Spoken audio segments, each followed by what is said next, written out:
الحمد للہ نحمده ونصلي على رسوله الكريم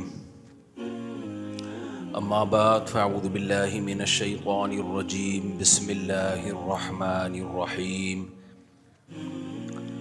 تدعو من ادبر وتولى وجمع فأوعى ان الانسان خلق هلوعا اذا مسه الشر جزوعا واذا مسه الخير منوعا۔ سورہ معارج کی یہ آیات چل رہی تھی۔ اللہ تعالیٰ نے قیامت کی ہولناکیوں کا تذکرہ کیا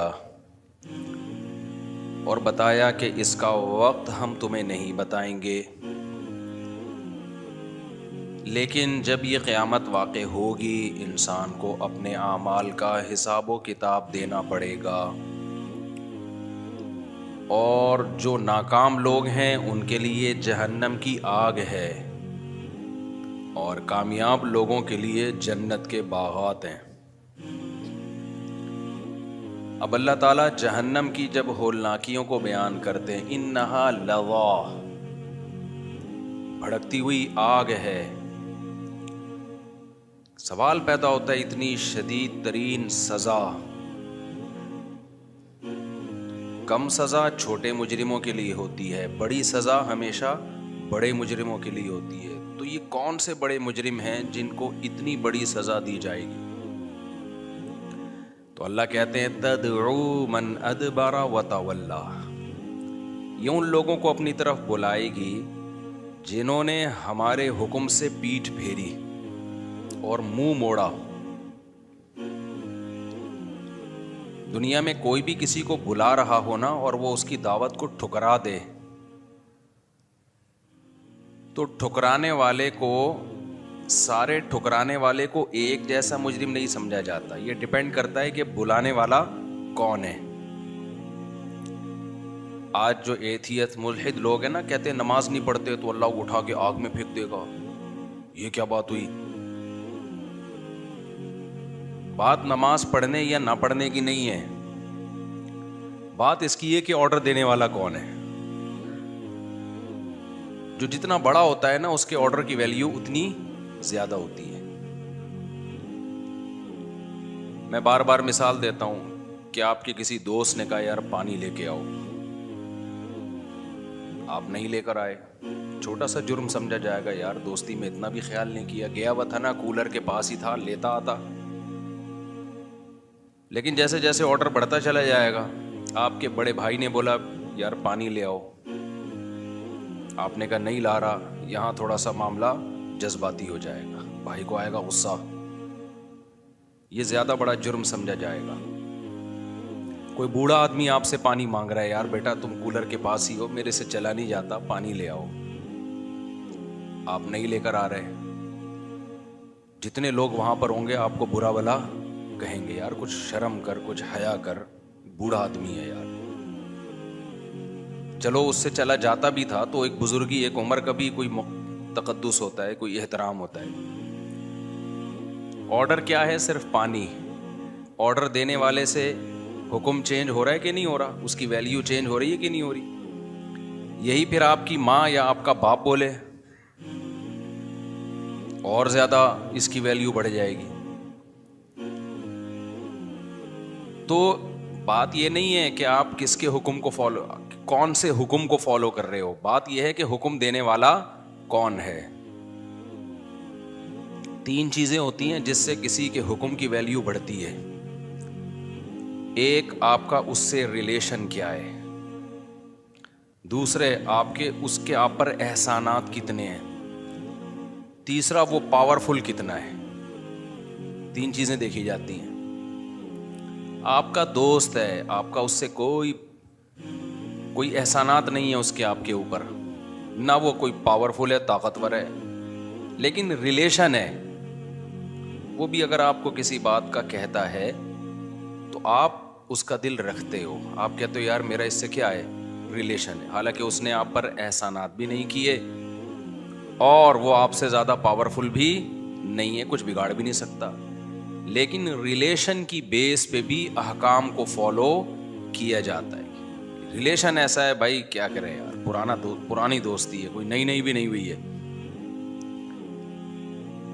اور دوسری چیز ہے, ریلیشن تو نہیں ہے لیکن احسان ہے. ریلیشن نہیں ہے لیکن کیا ہے, احسانات ہے. احسان کیسا ہے بھائی, ایک دن آپ کو پانی کی ضرورت تھی, اس نے پلا دیا تھا, یہ اس نے احسان کیا تھا. اب وہ آپ سے کہہ رہے یار ذرا مجھے پانی پلا دو, یا مجھے 50 روپے دے دو, ضرورت ہے. اور یاد بھی دلا دیا اس نے, یار یاد ہے تمہیں ایک دفعہ 50 روپے کی ضرورت تھی تو میں نے دیے تھے. کوئی ریلیشن نہیں ہے آپ کا اس سے, نہ کوئی کچھ بگاڑ سکتا ہے آپ کا وہ. کہ آپ کیا کہتے ہو, بھائی احسان کیا تھا یار, میرا بھی فرض بنتا ہے کہ میں بدلا دوں, اس کے آرڈر کو میں پورا کروں. تیسری چیز ہے طاقت اور پاور. بعض دفعہ نہ اس کا احسان نہ کوئی ریلیشن, لیکن بندہ کیا ہوتا ہے, پاورفل ہوتا ہے. تو آپ اس پاورفل ہونے کی بیس پہ بھی اس کے آرڈر کو فالو کرتے ہو. ایس ایچ او صاحب نے, پولیس والے گاڑی روکتے ہیں نا, کہتے ہیں ڈاکومنٹس دکھائیں. آپ کیا دکھاتے ہیں اس کو, ڈاکومنٹس ہی دکھاتے ہیں آپ اس کو, حالانکہ نہ کوئی ریلیشن نہ اس کے کوئی آپ پر احسانات. لیکن آپ کو پتہ ہے یار, نہیں دکھائے ڈاکومنٹس, پاورفل آدمی ہے, چالان کر دے گا. تو جیسے جیسے وہ عہدہ اوپر ہوتا چلا جائے گا, اس کی پاور بڑھتی چلی جائے گی, اور اس کے حکم کی ویلیو بھی آپ کی نظر میں بڑھتی چلی جائے گی. بھائی اس نے آرڈر دیا ہے, ایس ایچ او صاحب آپ کو تھانے بلائیں, کوئی پولیس والا کان میں آ کے کہہ دے ایس ایچ او صاحب نے بلایا, آپ بولو گے میں خود بائک میں جا رہا ہوں, اس سے پہلے کہ موبائل آئے مجھے اٹھا کے لے کے جائے, خود تمیز سے. ہاں بھاگنا وہاں ہوگا جہاں آپ کو یہ خطرہ ہو کہ پکڑا نہیں جاؤں گا, جہاں پاور ہوگی وہاں نہیں بھاگو گے آپ. تو اب دیکھو ایک ہی آرڈر ہے, ریلیشن سے چینج ہو رہا ہے, احسانات سے چینج ہو رہا ہے, اور طاقت اور قوت سے چینج ہو رہا ہے. تو اللہ تعالیٰ قرآن میں یہی دلائل دیتے ہیں. 3 قسم کے اللہ نے دلائل دیے ہیں کہ میری ویلیو اور میرے آرڈر کی ویلیو سب سے زیادہ ہونی چاہیے, سب سے زیادہ. نمبر 1, میں سب سے زیادہ طاقتور ہوں. اللہ مثالیں دے رہا ہے. اصل میں اللہ نظر آ رہا ہوتا نا تو نہ اللہ کو نبی بھیجنے کی ضرورت, نہ قرآن نازل کرنے کی ضرورت, کیونکہ ایس ایچ او صاحب تو نظر آ رہے ہوتے ہیں, موبائل بھی ہمیں نظر آ رہی ہوتی ہے. تو پھر ایس ایچ او صاحب کچھ نہیں بھیجتے کہ اپنے سمجھانے کے لیے تبلیغ والے کو بھیجیں کہ تبلیغ والے آ کے سمجھائیں کہ دیکھو پولیس والے جب بھی بلائیں تو چلے جایا کرو. نظر آ رہی ہے یہ چیز, اللہ ہمیں نظر نہیں آتا, تبھی تو آزمائش ہے. پولیس جب کسی کو بلائے گی تو جانا یا نہ جانا آزمائش نہیں ہے, آپ کے پاس نہ جانے کا آپشن ہی نہیں ہے. آپشن جب ہے جب آپ اس سے بھی زیادہ پاورفل ہو. آپ کو ایس ایچ او نے بلایا اور اتفاق سے آپ ڈی ایس پی نکلے, ٹھیک ہے, اس کو پتہ نہیں تھا کہ یہ فلاں تھانے میں ڈی ایس پی ہے. پھر آپ بولو گے کہ تو نے مجھے بلایا نا, اب میں نے تجھے بلایا ہے, تو آ جا. اسے کہتے ہیں لینے کے دینے پڑ جانا. جیسے ایک آدمی نے چاقو نکالا, جو کچھ ہے جیب میں نکال دے. اس نے جیب سے پسٹل نکالی اور بولا اب تیری جیب میں جو کچھ ہے تو نکال دے. تو اللہ تعالیٰ نے قرآن مجید میں اپنی طاقتور ہونے کے دلائل دیے ہیں. کہا بھائی تمہیں کیوں یقین نہیں آتا کہ میں پاورفل ہوں؟ تم مجھے نہیں دیکھ رہے, میری بنائی ہوئی چیزوں کو تو دیکھ رہے ہو نا. اتنی بڑی کائنات بنا دی اور کیا کمالات ہیں, کیا کمالات ہیں, ایسی پاور, ایسی طاقت. فالق الحب, اللہ کہتے ہیں دانے کو پھاڑ کے, گٹھلیوں کو پھاڑ کے تناور درخت بنا دیتا ہوں. اچھا طاقت الگ چیز ہے, کمالات ایک الگ چیز ہے. بعض دفعہ انسان میں طاقت ہوتی ہے, صاحب کمال نہیں ہوتا. وہ ایک باڈی بلڈر ہے, ایک ویٹ کو یوں اٹھا لے گا, یہ کوئی کمال نہیں ہے. یہ کہیں گے بھائی وزن زیادہ اٹھا لیتا, طاقتور ہونے کی علامت. کمال کیا ہے؟ آپ نے کوئی ایسی چیز ایجاد کر لی جو انسانی عقل اس سے عاجز آ گئی. طاقت تو یہ ہے کہ آپ نے 50 کلو کا بٹا اٹھا لیا. کمال کیا ہے؟ ایک چھوٹی سی سوئی میں سوراخ کر کے دکھا دیا آپ نے, ہے بھائی باڈی بلڈر یہ کام کر سکتا ہے؟ بلکہ چھوٹی سی سوئی بنا بھی نہیں سکتا. جتنی مشینیں بن چکی ہیں اس وقت, جتنی چیزیں ایجادات ہو رہی ہیں, سب سائنسدانوں کے کمالات ہیں نا, مگر یہ تمام کمالات کو آپ ایک طرف رکھیں اور اللہ نے جو چیزیں بنائی ہیں, اللہ کہتے ہیں ھذا خلق اللہ فارونی ماذا خلق الذین من دونی. اللہ ایک ایک چیزوں کو بیان کرتا ہے قرآن میں اور پھر کہتا ہے یہ میری پروڈکٹ ہے, بتاؤ میرے علاوہ نے کوئی ایک ایسی پروڈکٹ بنا کے دکھائی ہو, کوئی ایک دکھائی ہو. آپ کیا سمجھتے ہیں ہوائی جہاز کتنی پیچیدہ مشین ہے؟ نیٹ پہ سرچ کریں, میں تو دیکھتا ہوں ایسی ویڈیوز, بڑا مزہ آتا ہے. جب جہاز ایجاد ہو رہے تھے یہ تجربے, پھر جہاز کی مشینری بڑی پیچیدہ ہوتی ہے, تبھی اس کے جو انجینئر ہوتے ہیں ان کی تنخواہیں ٹھیک ٹھاک ہوتی ہیں. جہاز میں ایسا نہیں ہوتا کہ پلک میں کچرا آ گیا, گاڑیوں میں تو ہوتا ہے نا, پلک میں کچرا آ گیا دھکا لگاؤ چلو بھائی وہاں تک. جہاز میں یہ بہت پیچیدہ سینسیٹیو آلات لگے ہوتے ہیں, کیونکہ وہاں ایسا نہیں ہوتا کہ جی وہاں تھوڑا سا جھٹکا آیا نا تو بس سب کی آنتیں اور گردے پھیپھڑے نکلے ہوئے ہوں گے. بہت ہی آٹومیٹک ایک سینسیٹیو قسم کا سسٹم ہوتا ہے جہاز میں. بڑا کمال ہے جن سائنسدانوں نے, جن انجینئرز نے یہ چیزیں بنائی ہیں. اللہ مثال دیتا ہے مکھی اور مچھر کی. آپ نے اتنے بڑے بڑے جہاز بنا دیے جنہیں اڑانے کے لیے اتنا ایندھن چاہیے, جو چلتے ہیں تو بریک نہیں ہے ان کی, جس اسپیڈ سے چل رہے ہیں تو چل رہے ہیں. جہاز میں ایسا نہیں ہوتا چل بھائی ادھر سے یوں گھما کے یوں لے آ, چل بھائی ادھر سے یوں گھما کے یوں لے جا, تھوڑا نیچے کر, خالہ کا گھر آ رہا ہے وہیں اتار دے مجھے.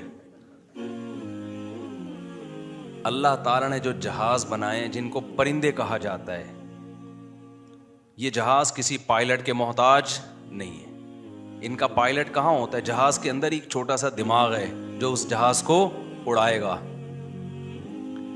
ہیڈ لائٹ لگی ہوئی آنکھوں کی شکل میں. اولم یروا الی الطیر فوقہم صافات ویقبضن, اللہ کہتے ہیں ان پرندوں کی طرف نہیں دیکھتے جو اپنے پروں کو پھیلاتے ہیں اور ہوا میں ہی سکیڑ بھی لیتے ہیں, کیسے اسپیڈ کو مینج کرتے ہیں. جہازوں کے اسپیڈ کو مینج کرنا آسان نہیں ہے, بہت ہی خودکار قسم کے آلات, پیچیدہ قسم کے آلات لگے ہوئے ہوتے ہیں. لیکن اللہ تعالیٰ نے پرندوں کو جو ان کی اسپیڈ ہے نا وہ خود اس کو مینج کرتے ہیں اپنے ہی دماغ سے. جب پرندے کا خیال ہوتا ہے اسپیڈ آہستہ کرو, پروں میں ایسا سسٹم لگا ہوا ہے, وہ پتہ نہیں کیا گھماتے ہیں پروں کو, اسپیڈ خود بخود کیا ہو جاتی ہے آہستہ. وہی پائلٹ فیصلہ کرتا ہے ادھر کو گھومنا ہے, فوراً ادھر کو گھوم جاتے ہیں. وہی پائلٹ فیصلہ کرتا ہے, خود جہاز ہی فیصلہ کر رہا ہے کہ میں نے کدھر جانا ہے.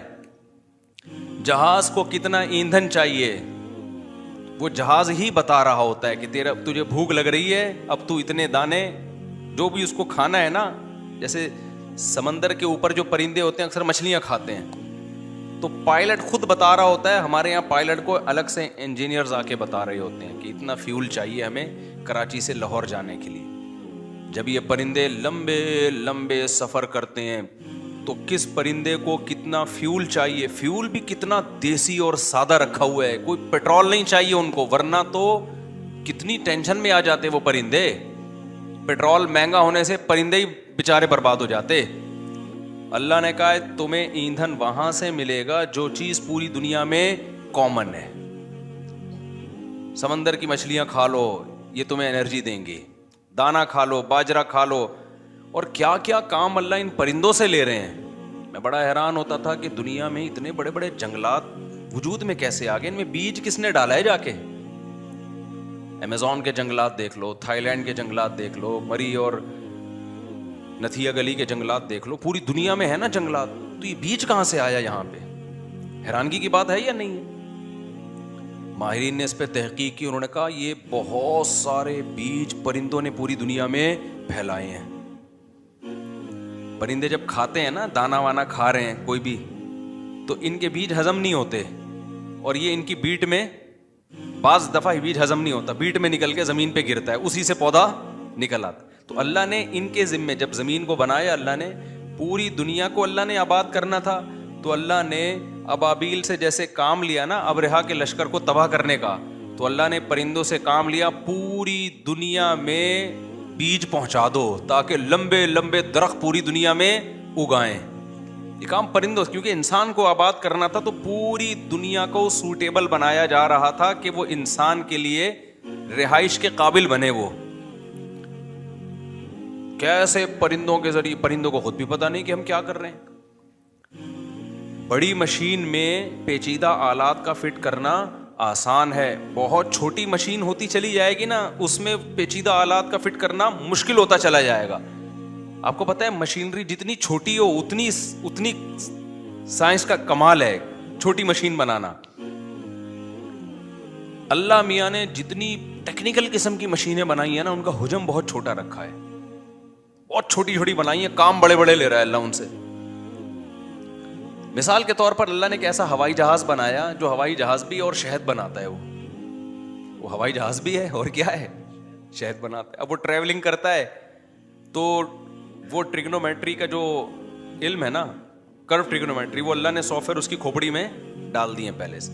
بائی ایئر ایسے راستوں پہ شہد کی مکھی سفر کرتی ہے، اور وہ بائی ایئر بھی سفر کرتی ہے اور اپنا راستہ نہیں بولتی. کیا صاحب، کیا کمال کرتی. اس کی کھوپڑی اتنی سی ہے، اتنی معمولی سی کھوپڑی کے اندر سب کچھ ہے، اتنی سی. شہد کی مکھی کی کھوپڑی تو دیکھو، اس میں سافٹ ویئر ڈالے کہاں سے ہوں گے. وہ اتنی سی USB آپ کے پاس لے آئے نا کہ اس میں 100 GB کا یہ سافٹ ویئر ہے، یہ ڈال دو. آپ بولے گا بھائی پاگل ہو رہا ہے کیا، اس میں تار لگے گی کیسے بھائی. تو شہد کی مکھی کے اتنی سی کھوپڑی ہے جو چشمہ لگائے بغیر نظر بھی نہیں آتی. اس چھوٹی سی کھوپڑی کے اندر کیا کمالات ہیں یار، کیا سافٹ ویئر ڈال دیے. اوحا ربک الی النحل ان اتخذی من الجبال بیوتا ومن الشجر. جہاں سے بھی مکھی اٹھا کے لاؤ گے وہ ایک ہی کام کرنا شروع کر دے گی.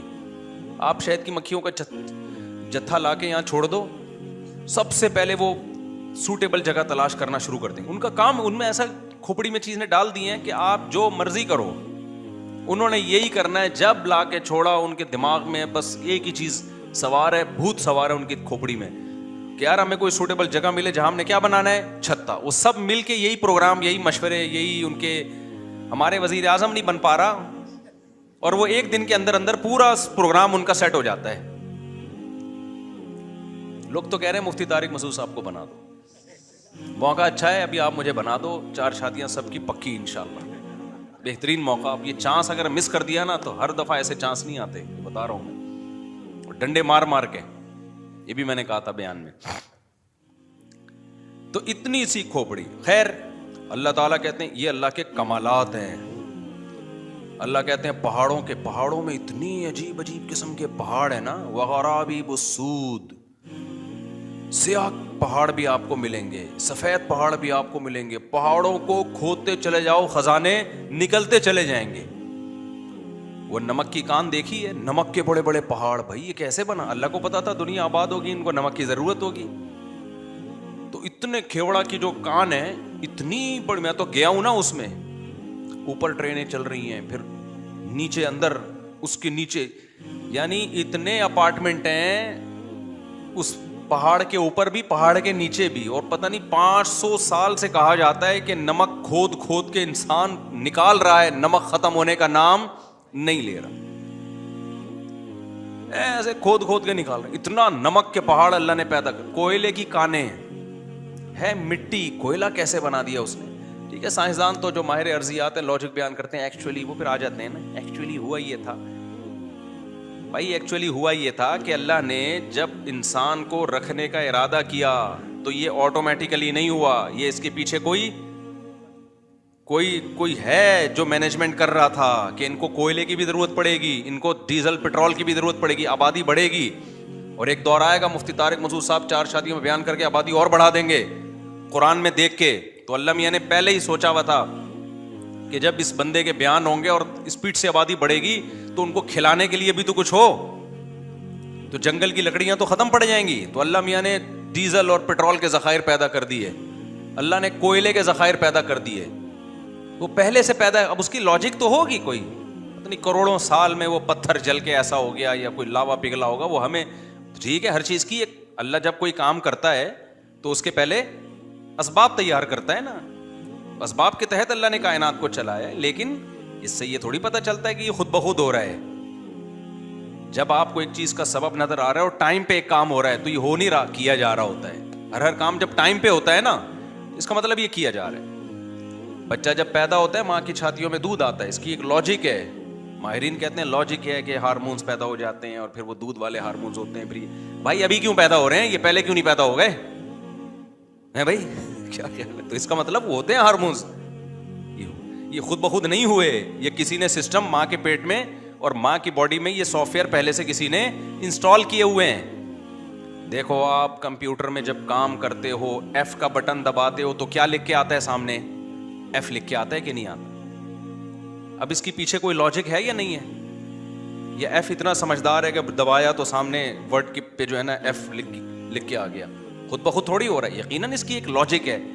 لیکن یہ کیا بات ہے کہ ایف دبانے سے ایف ہی آ رہا ہے جو آپ چاہتے ہو. تو یہ لاجک تو ہے اس کی. اس لاجک کی بیس پہ اس انجینئر کا انکار نہیں کیا جا سکتا جس نے کی پیڈ بنایا اور وہ سافٹ ویئر بنائے کہ سسٹم کے ساتھ یہ کی پیڈ اٹیچ ہوتا ہے اور اس کی پیڈ کی کھوپڑی میں یہ بات آتی ہے کہ جو مجھے ایف کا بٹن دبا رہا ہے, جو اے کا بٹن دبا رہا ہے, وہ مجھ سے کیا چاہتا ہے.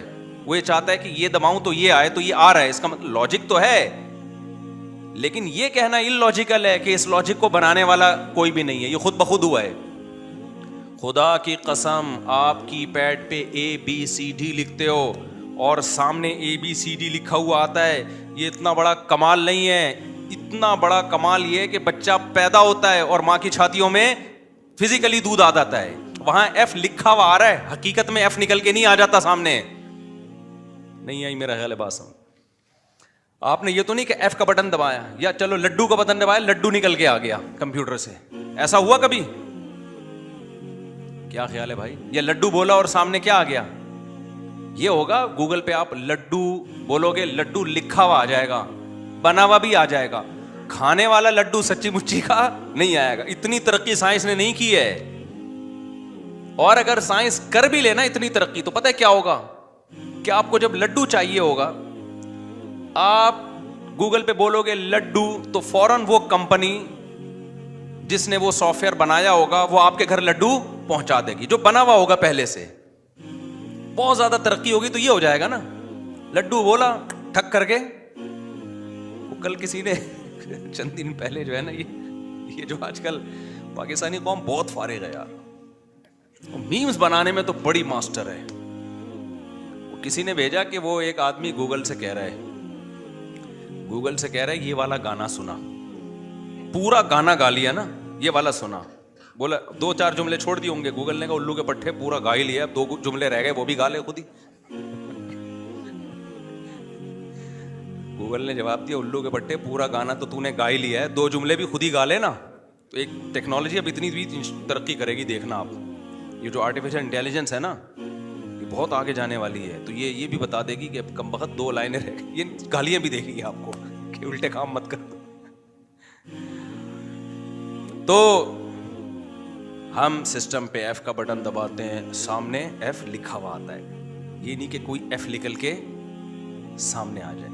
ہم لڈو LADDO لکھیں گے تو لڈو لکھا ہوا یا زیادہ زیادہ گوگل پہ تصویر لڈو کی آ جائے گی. ایسا نہیں ہوگا ایگزیکٹ اسی ٹائم پہ لڈو تیار ہو کے کمپیوٹر سے باہر نکل کے گرنا شروع ہو جائے. اور اگر ہو بھی جائے, بالفرض ٹیکنالوجی اتنی ایڈوانس ہو جائے, تو بھی بھائی یہ خود بخود نہیں ہے. لیکن ادھر کیا ہو رہا ہے, بچہ پیدا ہو رہا ہے اور دودھ لکھ کے نہیں آ رہا میرے بھائی, سمجھ رہے ہو, لکھا ہوا ملک نہیں آ رہا. ایسے سافٹ ویئر ماں کے باڈی میں اللہ نے ڈال دیے ہیں. ادھر بچہ آیا, سچی مچی کا دودھ نکل کے آ گیا ماں کی چھاتیوں میں, آیا بھی وہاں جہاں سے آنا چاہیے. اور بچہ دنیا میں آیا لا تعلمون شیئا, اللہ کہتے ہیں کچھ بھی علم نہیں ہوتا, لیکن ایک بات کا علم ہوتا ہے. یہ چیز اس کے دماغ میں ہے کہ مجھے دودھ کہاں سے, پیدا ہوتے ہی ماں کی چھاتیوں کی طرف دودھ پیتا بچہ لپک رہا ہوتا ہے, پیدا ہوتے ہی. کس نے بتا دیا؟ وہ تو ماں کے پیٹ میں تھا, اسے کون سکھا رہا تھا بھائی؟ پیٹ کے اندر کون سکھا رہا تھا؟ پیدا ہوتے ہی تیرا سب سے پہلے کام کیا ہے؟ تلاش کرنا تجھے فیڈ کہاں سے ملے گی. جانوروں کے بچوں کو دیکھ لو آپ, بکری کا بچہ پیدا ہوتا ہے ایک دم بکری کے تھنوں کی طرف نا ایسے چھلانگے مارنے لگتا ہے پیدا ہوتے ہی. یہ ایسا کمال ہے میرے بھائی, اس سے بڑا کمال دنیا میں کوئی ہو نہیں سکتا. تبھی اللہ کہتے ہیں ھذا خلق اللہ, یہ میری تخلیق. پھر بچے کو جو اللہ نے بنایا ہے, ہر چیز, قرآن کی ایک آیت, احسن کل شیء خلقہ, ہر چیز کو بہترین بنایا ہے, ہر چیز کو. بچہ کمزور ہوتا ہے, وہ محبتوں کا محتاج ہوتا ہے. بچہ آپ کی کوئی خدمت نہیں کرتا, اپنی خدمت ٹھیک ٹھاک 10-15 سال تک دبا کے لیتا ہے وہ خدمت. اللہ کو پتا تھا یہ ضائع ہو جائے گا, اس سے لوگ محبت نہیں کریں گے, کیونکہ بوجھ ہو جائے گا نا, 10-15 سال کون خدمت کرے بھائی اس کی. لیکن اس کے ضرورت ہے, دنیا میں آیا ہے نا, اس کے لیے انتظام کرو. انتظام اللہ نے کیا کیا, بچوں کے چہروں پہ ایک خاص قسم کی لکیریں ڈال دی ہیں. یہ سائنسدان کہتے ہیں یہ بات, یہ میں نہیں کہہ رہا, جس کو چائلڈ اسکیما کہتے ہیں. بچوں کے چہرے پہ نا ایک الگ قسم کی لائنیں ہوتی ہیں جو بڑے ہو کے ختم ہو جاتی ہیں. کمال کی بات یہ, وہ لائنیں کیا کر رہی ہوتی ہیں, وہ بچوں کو معصوم شو کر رہی ہوتی ہیں. آپ نے دیکھا بچے جب دیکھتے ہیں نا, بڑی, ہم کہتے ہیں نا یار بڑے معصوم نگاہیں ہیں اس کی, کبھی بچے پہ آپ کو غصہ نہیں آتا جلدی, اس کے غصے پہ بھی بلکہ الٹا ہنسی آ رہی ہوتی ہے, سوائے گدھوں کو.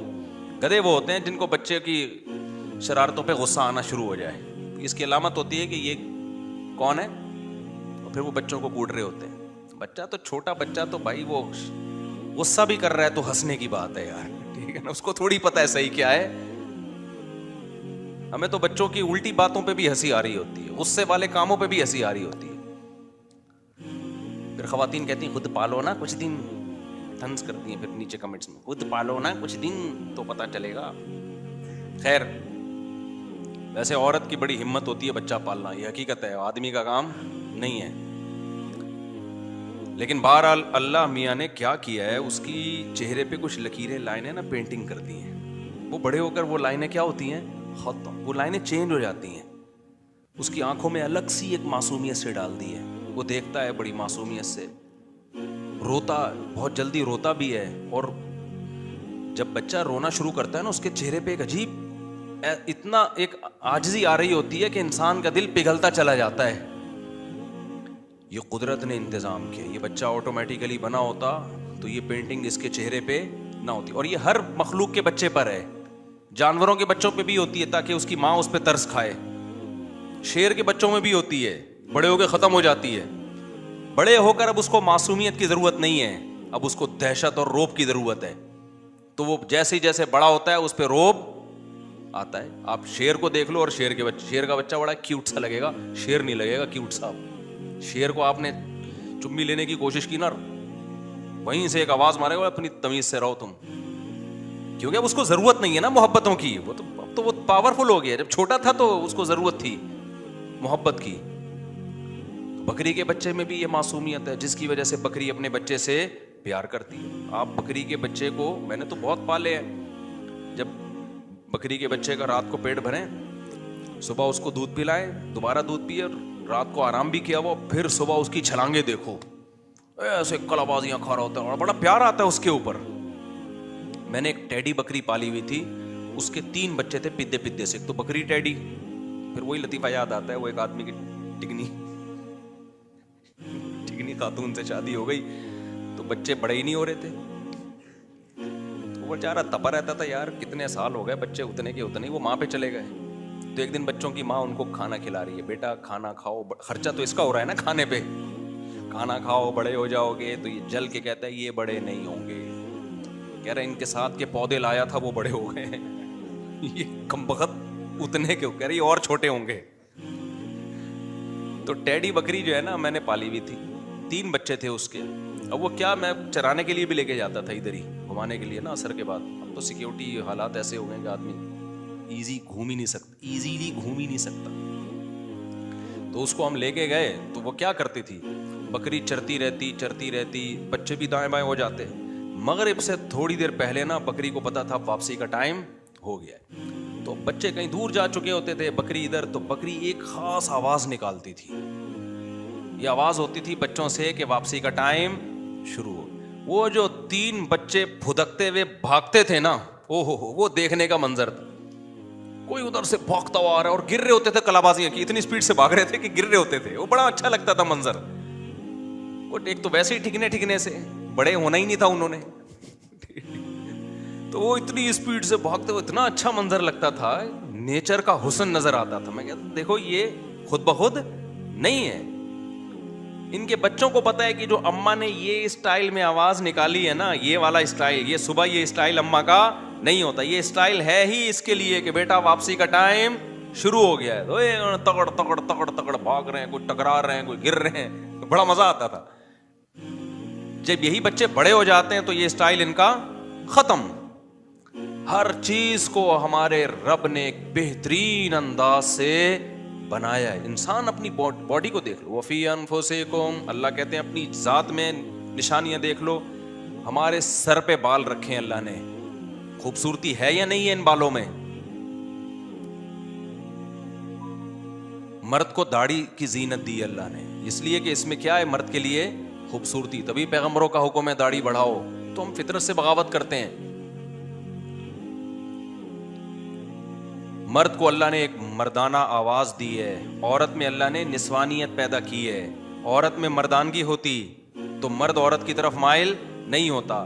مردوں میں نسوانیت ہوتی, عورت پنا ہوتا تو عورت مرد کی طرف مائل نہیں ہوتی. تبھی کہتے ہیں خلقا, وہ کیا ہے, فجعل منہ الزوجین, اللہ کہتے ہیں ایک پانی سے بنایا, کسی کو مرد بنا دیا, کسی کو عورت بنا دیا. مرد کو عورت کی طرف رغبت اس کے عورت پنے کی وجہ سے ہو رہی ہے, عورت کو مرد کی طرف اٹریکشن اس کی مردانگی کی بیس پہ ہو رہی ہے. تو مرد کو مرد بنا کے ہر لحاظ سے آدمی بنا دیا, اور عورت کو عورت سے بنا کے سر کے بال سے پاؤں کے ناخن تک اس میں نسوانیت ڈال. اس کی آواز دیکھو, اس کے چلنے کا انداز دیکھو, ہر چیز سے نسوانیت ٹپکتی ہے کہ نہیں ٹپکتی ہے؟ اس کو چہرے پہ بال نہیں دیے, اور مرد کے سر کے بال سے لے کے پاؤں کے ناخن تک ہر چیز سے مردانگی ٹپکتی, آواز, بہادری, شجاعت. تو یہ جو عورتیں کہتی ہیں نا ہمارے میاں کی کھوپڑی گھومتی ہے, یہ بھی اللہ میاں نے سافٹ ویئر ڈالے ہوئے ہیں تاکہ تم تھوڑا سا ڈرتی رہو اس سے. گھر چلانا ہے نا, گھر چلانے کے لیے گھر کا سربراہ اللہ نے آدمی کو بنایا, تو اگر اس میں کھوپڑی ہر وقت سیٹنگ پہ ہی رہتی تو پورے گھر کی کھوپڑیاں سیٹنگ سے آؤٹ ہو چکی ہوتی ہیں. اس لیے اللہ نے کہا تھوڑا سا سیٹنگ خراب رکھو اس کی پاگل کی, لیکن تھوڑی خراب ٹھیک ہوتی ہے, بہت زیادہ ٹھیک, کیونکہ گدھے زیادہ آج کل مارکیٹ میں ملیں گے. ہر وقت ہی چنگیز خان کی طرح اچھلتے کودتے رہنا, اخلاق خراب کر دینا, یہ ٹھیک نہیں ہے. تھوڑا تھوڑا روب. آج کل جو ہے نا ہمارے یہاں اعتدال تو ہے نہیں نا, اعتدال تھوڑی ہے ہماری سوسائٹی میں. جو مرد بد اخلاق ہوتا ہے وہ چنگیز خان کی اولاد بن جاتا ہے, ہلاکو خان کی اولاد بن جاتا ہے, اور جو فیمنزم کی طرف جا رہے ہیں وہ مرد اور عورت کا فرق ختم. کل کوئی فیملی آئی, انہوں نے مجھ سے پوچھا کہ وہ ایک آدمی کہہ رہا ہے میری بیگم جو ہے نا مجھ سے بغیر بتائے چلی جاتی ہے جہاں بھی جاتی ہے, میں منع کر رہا ہوں. تو خاتون کہتی ہیں کہ یہ بھی تو مجھے بغیر بتائے چلے جاتے ہیں جہاں مرضی جاتے ہیں. وہ یہ کہہ رہی ہیں. میں نے ان کو سمجھایا, میں نے کہا دیکھے اب فیمنزم جو ہے نا, جو آج کل کے کچھ لبرل قسم کے اسکالر جو خواتین کے حقوق کی بات تو کر رہے ہیں مگر اصل میں خواتین کا بیڑا غرق کر رہے ہیں. میں نے کہا دیکھیے سسٹر, آپ کو اللہ میاں نے پابند کیا ہے کہ آپ شوہر کو بتائے بغیر کہیں نہیں جا سکتی. کہ نہیں پھر یہ بھی تو مجھے بتائے بغیر کہیں نہیں جا سکتے. میں نے کہا یہ رخصتی اس کی نہیں ہوئی ہے, آپ کی ہوئی ہے. ٹھیک ہے, یہ تو ویسے ہی باہر ہے, باہر سے پکڑ کے شادی والے دن اس کو گھر میں لے کر آئے ہیں. یہ تو ویسے ہی باؤنڈ آپ ہو, یہ نہیں ہے کہ نہیں پھر ظلم نہیں ہے. میں نے کہا اس کو اللہ نے کسی اور طرح سے باؤنڈ کیا ہے. وہ کہہ رہی مرد اور عورت کے تو حقوق اسلام میں برابر ہیں. میں نے کہا برابر ہے, سیم نہیں ہے. برابر کا مطلب تاکید میں برابر ہیں, ایک جیسے حقوق نہیں ہیں. ورنہ پھر ایک ہی جیسے حقوق ڈالنے ہوتے تو اس کو آدمی بنانے کی اور آپ کو عورت بنانے کی ضرورت کیا تھی. آج کل جو لبرل آج کل اسکالر بھی اسی طرح کے آ رہے ہیں, مذہبی اسکالر, وہ خواتین سے فیور لینے کے لیے نا خواتین کے حق میں بولتے رہتے ہیں, حالانکہ وہ ان خواتین کو نہیں پتا ہوتا یہ ہمارے حق میں بول تو رہے لیکن ہمارا بیڑا غرق کر رہے ہیں یہ. تو میں نے کہا بھائی یہ بات یہ ہے کہ اللہ تعالیٰ نے دونوں وَلَهُنَّ مِثْلُ الَّذِي عَلَيْهِنَّ بِالْمَعْرُوفِ, قرآن کے الفاظ ہیں. اللہ کہتے ہیں مرد حقوق میں کوتاہی کرے گا اتنی ہی سزا ملے گی, عورت اگر حقوق میں کوتاہی کرے گی تو اس کو بھی اتنی ہی سزا ملے گی. یعنی یہ نہیں ہو سکتا کہ قیامت میں مرد کہے کہ چونکہ میں مرد تھا اس لیے میں نے حقوق تھوڑے کم ادا کیے ہیں تو آدمی ہونے کی وجہ سے مجھے بخش دیا جائے. اللہ کہتے ہیں نہ, ایسا نہیں ہے. اگر وہ اپنی ذمہ داری پوری نہیں کرے گی, جو جتنی سزا اس کو ملے گی, تمہیں ذمہ داری پوری نہیں کرو گے تو تمہیں مرد ہونے کا ہم فیور نہیں دیں گے. لیکن ذمہ داریوں کی نوعیت کیا ہے, وہ ایک جیسی تھوڑی ہے, وہ الگ الگ ہے. آج کل خواتین یہ بہت آزاد ہوتی جا رہی ہیں اور مرد بھی خراب ہو رہے ہیں. تو وہ کسی اور طرح سے خراب ہو رہے ہیں, وہ کسی اور طرح سے خراب ہو رہی ہیں. لیکن خرابی کو سمجھو تو صحیح کہ مرد پہ کیا حقوق ہیں, جو پورے نہیں کرے گا تو گناہ گار ہوگا, اور عورت پہ کیا حقوق ہیں جو پورے نہیں کرے گی تو دونوں کے حقوق سیم نہیں ہیں. سمجھتے ہو کہ نہیں سمجھتے ہو؟ تو یہ بہت ہو رہا ہے. مرد کہتا ہے بھائی تم نہیں جاؤ, تم گھر پہ رہو, تمہیں اجازت نہیں ہے. جب میں تم سے پوچھتی ہوں کہاں جا رہے ہو, تم کیسے مجھ سے پوچھ رہے ہو؟ تو وہ کل جو کیس آیا نا, وہ خاتون یہی کہہ رہی ہیں کہ یہ بھی تو نہیں مجھے بتاتے. میں نے کہا دیکھیں یہ آدمی ہے, یہ کیا ہے, یہ میاں ہے, یہ آپ کی وائف نہیں ہے. اخلاقی طور پر یہ ہے کہ بتا دو بھائی کہاں جا رہا ہوں میں, بلا وجہ کیوں گھر میں لڑائیاں کر رہے ہو. کوئی چرس پینے تو ہاں چرس پینے جا رہے ہو تو پھر بتا دو, پھر مجھے چھپڑ میں بتا دو, پھر یہ بتانے کا نہیں ہے. نارمل گھروں کی بات کر رہا ہوں نا. تو خواتین کیا کر رہی ہیں, نہیں ہم کیوں بتائیں اپنے میاں کو. تو میں نے ان سے کہا, میں نے کہا دیکھیں اللہ میاں نے جو سربراہ بنایا ہے نا, تو سربراہ پوچھ سکتا ہے کہ آپ کہاں جائیں. ایس ایچ او ہم سے پوچھے گا مفتی صاحب محلے میں کیا ہو رہا ہے, رپورٹ پیش کریں, مسجد میں کوئی جھگڑا تو نہیں ہو رہا, کیا خیال ہے.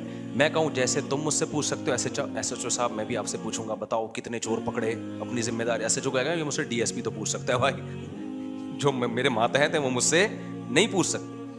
تو میاں جب سربراہ ہے تو سربراہ سے محبت میں پوچھ لیا جائے کوئی بات, ایک الگ بات ہے, اس پہ دھونس نہیں جمائی جا سکتی. ماتحت پہ وہ دھونس جما سکتا ہے, یہ اللہ کا حکم ہے. اب آپ کو اسلام پسند آئے تو ٹھیک ہے, نہیں آئے تو چھوڑ دو اسلام کو. لیکن ایسا تو نہیں کہ کسی طبقے کو خوش کرنے کے لیے اسلام کا حکم ہی چینج کر دیا جائے. تو وہ کہنے لگی کہ وہ پھر کیوں یہ ان کو اسلام نے اتنا فیور کیوں دیا. میں نے کہا فیور کہاں دیا, بیڑا غرق کر دیا اسلام نے اس کا, مرد کا. ساری ذمہ داری نان نفقے کی اس کے اوپر ڈال دی ہے نا. آپ گھر میں بیٹھ کے کھاؤ, آپ کے بچوں کو بھی آپ کو بھی کون کھلائے گا, یہ کمبخت کھلائے گا. گالی آ رہی تھی ابھی, چھوڑو بس, یہ کھلائے گا. تو اب اللہ نے اس کو بھی تو کوئی رائٹ دیا ہے نا کہ وہ آپ اس کی وجہ سے باؤنڈ تو ہو نا, وہ تبھی کھلائے گا. وہ کہے گا اگر آپ بھی آزاد ہو, جب چاہو آپ چلی گئی وہاں جا کے بیٹھ گئی, ادھر جا کے بیٹھ گئی, تو جب دونوں سیم ہیں تو سیم ہے تو پھر آدھا آپ کماؤ آدھا میں کماؤں گا, جیسے انگریز کرتے ہیں. پھر یہ نہیں بولو کہ جی آپ کے ذمے گیس بجلی کا بل ہے اور بچوں کی تعلیم ہے, پھر یہ باتیں غلط ہو جاتی ہیں. اور یہ بھی خوب سمجھ لو کہ مرد بھی, عورت اس کے ماتحت جو ہوتی ہے تو اللہ نے اس کی وجہ قرآن میں بیان کی ہے, بما انفقوا من اموالہم, کہ ہم نے مرد کے ذمے لگائے نان نفقہ اٹھائے. اگر مرد یہ ذمہ داری پوری نہیں کر رہا تو پھر عورت پر اس کی اطاعت لازم نہیں ہے. پھر یہ بھی ایک طرفہ بیان لوگ سن کے دھونس جماتے ہیں, بیگم رخصتی تمہاری ہوئی ہے میری نہیں ہوئی ہے, ٹھیک ہے نا, تم باؤنڈ ہو میں تھوڑی باؤنڈ ہو. وہ اس لحاظ سے وہ باؤنڈ ہے کہ وہ آپ کے گھر کی چار دیواری سے آپ کی مرضی کے بغیر نہیں نکلے گی. آپ کسی اور طرح سے باؤنڈ ہیں, آپ اس بات کے پر باؤنڈ ہیں, پابند ہیں کہ اب اس کی ساری زندگی کی مالی ذمہ داری کس کے ذمے ہے, وہ آپ کے ذمے. تو آپ ذمہ داری نہیں اٹھاتے, پھر اس کے ذمے نہیں ہے کہ آپ کی اطاعت کرے. اور ذمہ داری سے بیسک ذمہ داریاں ہیں, بیسک ذمہ داریاں. کیونکہ بعض خواتین کہتی ہیں وہ ہماری تو ذمہ داری نہیں اٹھا رہے, ہم نے وہ دن پیزا منگوایا تھا وہ نہیں لا کے دیا تھا انہوں نے, میں نے کہا تھا کہ آپ نے کرولا رکھی ہوئی ہے تو میرے پاس کم از کم ایک ایف ایکس ہو. تو یہ اچھی بات ہے, دے دیں بیگم کو لے کے, لیکن یہ نان نفقے میں نہیں آتی یہ چیزیں. ہاں اخلاقی ذمہ داریاں ہوتی ہیں لیکن نان نفقے میں یہ نہیں آتا ہے, بیسک نان نفقہ اس لیے ہم کہتے ہیں. خیر, تو اللہ تعالیٰ اپنے کمالات کہ جس کو جو بنایا, ہاں اللہ بعض دفعہ نا اپنی قدرت دکھانے کے لیے کچھ معذور بھی پیدا کر دیتا ہے, کچھ جو ہے وہ ٹرانسجینڈر بھی پیدا کر دیتا ہے, وہ اللہ کی قدرت ہے. معذور بھی پیدا ہو جاتے ہیں, بچہ پیدا ہوتا ہے ماں کی چھاتیوں میں دودھ نہیں آتا, وہ تو بیماری ہے نا, وہ ایک الگ چیز ہے. نارملی ایسا نہیں ہوتا, جیسے بیج ڈالتے ہیں بعض دفعہ جل جاتا ہے, پودا نہیں اگتا, لیکن جب اگتا ہے تو کون اگاتا ہے, یہ اللہ کا بنایا ہوا نظام ہے جس سے تناور درخت پیدا ہوتے ہیں. تو اللہ کے کمالات کے مقابلے میں تو کوئی وہ تو سوچتے چلے جاؤ. بڑی سے بڑی چیز کو دیکھ لو, چھوٹی سے چھوٹی بے جان چیزیں ہیں نا, یہ ایٹم, اس کو توڑتے چلے جاؤ نا, عجیب اللہ کی قدرت نکلے گی. ایک طرف نظام شمسی دیکھتے ہیں, سورج ہے اور زمین گھوم رہی ہے, توڑتے چلے جاؤ گے یہ سیٹ اپ اندر بھی نظر آئے گا, الیکٹران پروٹون گھوم رہے ہیں ہر جگہ. ایک ہی ایکویشن ہے جس پہ پوری کائنات کو اللہ نے چلا دیا, اور حرکت میں چلایا اللہ نے, اس لیے حرکت کرتے رہو گے تو سیٹ رہو گے. پوری کائنات کا نظام کس پر ہے؟ حرکت ہے. اس لیے مشہور ہے حرکت میں برکت ہے. جو بھاگتا دوڑتا چلتا پھرتا اچھلتا کودتا رہے گا نا, سیٹ رہے گا. جو بیٹھ گیا وہ مر گیا. یہ ذہن میں رکھنا. سست ترین, جتنا سست ہوگا نا اتنا ڈپریشن میں زیادہ جائے گا, صحت اتنی خراب ہوگی. جو لوگ کہتے ہیں نا ہم تو آرام کر رہے ہیں اور ہماری ڈپریشن پھر بھی دور نہیں ہو رہی, آرام کرنے کی وجہ سے تو دور نہیں ہو رہی تمہاری ڈپریشن. جتنا آرام چاہیے تھا اس سے زیادہ آرام کر رہے ہو تم. بھاگو دوڑو اچھلو کودو پسینہ نکالو تو اس سے خوش رہو گے. تو اللہ تعالیٰ کی قدرت کیا ہے, اتنا پاورفل, اتنا طاقتور. اللہ کہتا ہے کلمہ کن کی طاقت سے پوری کائنات کو میں نے بنا دیا, انسان کو بنا دیا. یفعل ما یشاء فعال لما یرید. جس چیز کا ارادہ کرتا ہوں, فاعل نہیں کہا, فعال, کر گزرتا ہوں اس کو. جس چیز کا ارادہ کرتا ہوں کر گزرتا ہوں. تو ہاں لاجک سے چیزیں اللہ نے جوڑ دی ہیں. اس پہ ایک میں چھوٹا سا واقعہ سناتا ہوں آپ کو. وہ میں نے ایک واقعہ سنایا تھا نا, ایک ہمارے ایک فالج زدہ بیچارے بوڑھے ملے پچھلے ہفتے, میں نے واقعہ سنایا تھا. میں نے ان سے پوچھا حضرت کیا ہوا؟ کہتے ہیں یار میں تبلیغ میں گیا تھا, میں بلڈ پریشر بھی تھا, کولیسٹرول بھی تھا, شوگر بھی تھی. تو کسی اناڑی میرے جیسا کوئی ہوگا بیچارہ, اس نے کہا کہ بریانی اور قورمے کھا رہے تھے, تو اس نے کہا کھاؤ کھاؤ اللہ کا راستہ ہے کچھ نہیں ہوگا. تو کہہ رہے میں نے کھایا کچھ ہو گیا مجھے, فالج ہو گیا مجھے. تو بہت برا بلا کہہ رہے تھے تبلیغ والوں کو. میں نے کہا بھی تبلیغ والے تو کم کھانا کم باتیں کرنے کو کہتے ہیں. تو وہ جس نے کیا غلط کیا. تو وہ اسی پر ایک اور واقعہ ایک ڈاکٹر صاحب نے سنایا. کہہ رہے ایک شوگر کا پیشنٹ تھا, اس کو ہم نے منع کیا کہ نہیں چینی کھانا. تو ایک کوئی صاحب آئے, انہوں نے اس کے سامنے شربت کا گلاس رکھا. بہت خطرناک پیشنٹ تھا وہ, بہت اصرار کیا. وہ نمازی بھائی تھے, بہت اصرار کیا بھائی یہ پی لو یہ پی لو. وہ کہہ رہے نہیں نہیں نہیں مجھے شوگر ہے. جب انہوں نے زیادہ اصرار کیا نا اور کہا اللہ نے چاہا کچھ نہیں ہوگا انشاءاللہ, اللہ نے چاہا تو کچھ نہیں ہوگا.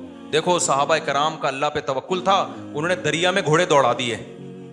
انہوں نے, یہ بہت اہم واقعہ ہے, اس کو بڑا سبق ملے گا اس سے انشاءاللہ آپ کو, خاص طور پہ دینداروں کے لیے سمجھنے کی چیز ہے. واقعہ ہے نا, ایک علامہ اقبال کا شعر بھی ہے اس پہ کہ دشت و دشت دریا بھی نہ چھوڑے ہم نے, کہ ہم نے تو صرف صحراؤں میں نہیں, ہم نے تو دریاؤں میں بھی کرامت کے طور پر نا گھوڑے دریا میں چلا دیے تھے صحابہ نے. تو ان صاحب نے کہا, داڑھی بھی تھی نمازی بھی, انہوں نے کہا دیکھو صحابہ نے اللہ پہ توکل تھا, دریا میں گھوڑے چلا دیے انہوں نے. تو سامنے شکر ہے کوئی عقل مند بیٹھا ہوا تھا جس کو وہ کھلا رہے تھے نا پورا چینی کا شربت. اس نے کہا دیکھو اگر وہاں پل ہوتا نا پھر اللہ دریا میں گھوڑے نہیں چاہے, وہ ڈوبنا تھا انہوں نے. ہاں تو پل نہیں تھا اور مجبوری تھی جانا, صحیح ہے نا. پل ہوتا پھر صحابہ دریا میں چلاتے, پھر سوال ہی پیدا نہیں ہوتا کہ دریا میں گھوڑے چلتے. اللہ کہتا ہے پل ہے تو جاؤ نا. یا پل بنانے کا ٹائم ہوتا تو بھی نہیں. یہ جو قسطنطنیہ میں سلطان محمد فاتح نے قسطنطنیہ اور یہ جو آج کا استنبول ہے جب یہ فتح کیا تھا, تو اس نے کوئی دریا میں تھوڑی گھوڑے چلا دیے تھے. ان کا یہ جو استنبول کا جو قلعہ ہے نا آج, جو 4000 سال جس کی پرانی تاریخ ہے, میں نے وہاں جا کے ولاگ بھی بنایا ہے. یہ ترکی کا جو مشہور قلعہ ہے, یہ تو عیسائیوں کے ہاتھ میں تھا, بہت مضبوط عیسائیوں کی اسٹیٹ تھی. اور نبی صلی اللہ علیہ وسلم نے خوشخبری سنائی تھی کہ نعم الجیش جیش یغزو القسطنطینیہ, فرمایا سب سے بہترین لشکر, کیا ہی خوب لشکر ہے جو قسطنطینیہ فتح کرے گا. آپ مکہ میں اور ترکی کی فتوحات کی خوشخبریاں دے رہے ہیں. ہمارے نبی کا یہ ویژن دیکھو, ایک پیغمبر جو نہ لکھنا جانتے ہیں نہ پڑھنا جانتے ہیں, لیکن کتنے کانفیڈنٹلی وہ کہہ رہے ہیں کہ کیا خوب لشکر ہوگا جو قسطنطینیہ کو فتح کرے گا. اور خوشخبری دی, جنت کی بشارت دی. اسی وجہ سے مسلمان فاتحین شروع سے لگے ہوئے تھے اس میں, لیکن نہیں ہو پا رہا تھا. تو سلطان محمد فاتح نے کیا کیا, وہ بھی فوجیں لا کے بٹھا دیں, لیکن اتنا مضبوط قلعہ ہے وہ جا ہی نہیں پا رہے بھائی. تو مشورہ ہوا. اب انہوں نے یہ نہیں کیا کہ جی ایک طرف سے سمندر ہے, وہاں بھی سمندر کٹا ہوا ہے نا, آپ میپ میں دیکھ سکتے ہیں. تو سمندر میں ہم کیا کرتے ہیں, بسم اللہ ہی اللہ پڑھ کے سمندر بھی نکل جاتے ہیں. بڑھ جانا, ڈوب جانا تھا انہوں نے, اور کیا. تو اللہ کہتا ہے پہلے اپنے سارے اسباب اور وسائل تو استعمال کرو, پھر میری مدد آئے گی. تو سلطان محمد فاتح نے مشورہ لیا, بھائی کیا کریں یار, یہ تو ناممکن ہے, پیچھے پورا یورپ تھا نا, وہاں سے بھی تو مدد آ رہی تھی ان کی, تو ناممکن تھا اسباب کی دنیا میں بھی. 600 سال ہو گئے, علاقہ ہی نہیں فتح ہو کے دے رہا, اب تو کچھ کرنا پڑے گا کہ نہیں کرنا پڑے گا, اب تو کچھ کرنا ہے بھائی. تو ماہرین بیٹھے, انہوں نے مشورہ دیا, استخارہ نہیں نکالا, خوب سمجھ لو, یہ استخارہ نکال کے دیکھتے ہیں فتح ہوگا تو ٹھیک ہے, نہیں تو واپس چلو. دیکھو وہ اسباب بھی اختیار کرتے تھے اور اللہ سے دعائیں بھی. سلطان محمد فاتح کے لشکر میں ہمیشہ کوئی نہ کوئی اللہ والے بزرگ اس وقت کے ہوتے تھے, ان کو صرف دعاؤں کے لیے لے کے جاتا تھا. وہ دیکھتا تھا نا ایک بزرگ ہیں, وہ لڑ نہیں سکتے, بوڑھے ہیں, کوئی بات نہیں حضرت, آپ ہماری صف میں ہوں گے, ذکر کریں گے اور اللہ سے دعائیں, کیونکہ اللہ تقوی اور ذکر پر مدد کرتا ہے. تو ایسے سیکولر نہیں تھے کہ ہم اپنی توپوں پہ اعتماد کر لیں خالی, نہ نہ نہ, ہمیں اللہ والے بزرگ بھی چاہیے. تو ایک نہ ایک بزرگ اس کی صف میں ہوا کرتے تھے جن کا کام ہے اللہ سے دعائیں مانگنا. خود بھی مانگتا تھا, لیکن بھائی وہ اپنے آپ کو سمجھتا تھا ہم اس لیول کے نیک نہیں ہیں, تو ایسے ایک بزرگ ہوں گے, ان کی برکت ہوگی, اللہ ہمیں فتح دے گا. اور دوسرا اسباب بھی دبا کے استعمال کیے انہوں نے. سلطان محمد فاتح نے جب دیکھا نا یہ اتنا بڑا قلعہ اور اتنی چوڑی دیوار, میں نے وہ ولاگ پہ آپ دیکھ لیں, اس کو اتنی چوڑی دیوار ہے بھائی, اس پہ تو پوری بیل گاڑیاں چلتی تھی دیوار کے اوپر, امپاسبل, ناممکن اس کو فتح کرنا.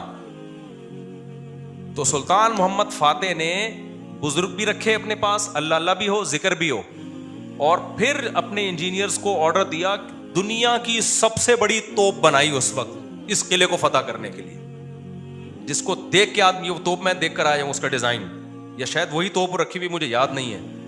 اتنی بڑی توپ بنائی ہے نا, اس سے جو لوہے کا گولا نکلے گا تو دیوار میں کچھ ہلائے گا تھوڑا سا, وہ دیوار کچھ ایسے, جب 1000-2000 گولے نکلیں گے تو شاید دیوار میں کچھ دراڑ آ جائے. اتنی اسٹرگل کی اس نے, اور اتنے لوگ, ہم نے تو ترکی میں نا انہوں نے وہ بنایا ہوا ہے ایک آڈیٹوریم میں نا, وہاں پر ایک جیسے نہیں سیارہ گاہ ہمارے یہاں آپ کو ملتی ہے ادھر, پلانیٹوریم دیکھا ہوگا آپ نے, تو ایسے ہی انہوں نے وہ پوری تاریخ دکھاتے ہیں ویڈیو کی شکل میں, بڑا مزہ آتا ہے وہ دیکھنے میں, بڑا جوش پیدا ہوتا ہے یار, کیا خون خرابہ, اور ادھر سے گولے, پورا وہ منظر انہوں نے تاریخ کی کتابوں سے نکال کے اس کو فلمایا ہے. لیکن ایسے نہیں کہ پروجیکٹر پہ, بلکہ آپ جائیں گے نا تو آپ کو ایسا لگے گا آپ وہاں 3D میں آپ سمجھ لیں, آپ کو لگے گا آپ وہاں پہنچ چکے ہیں.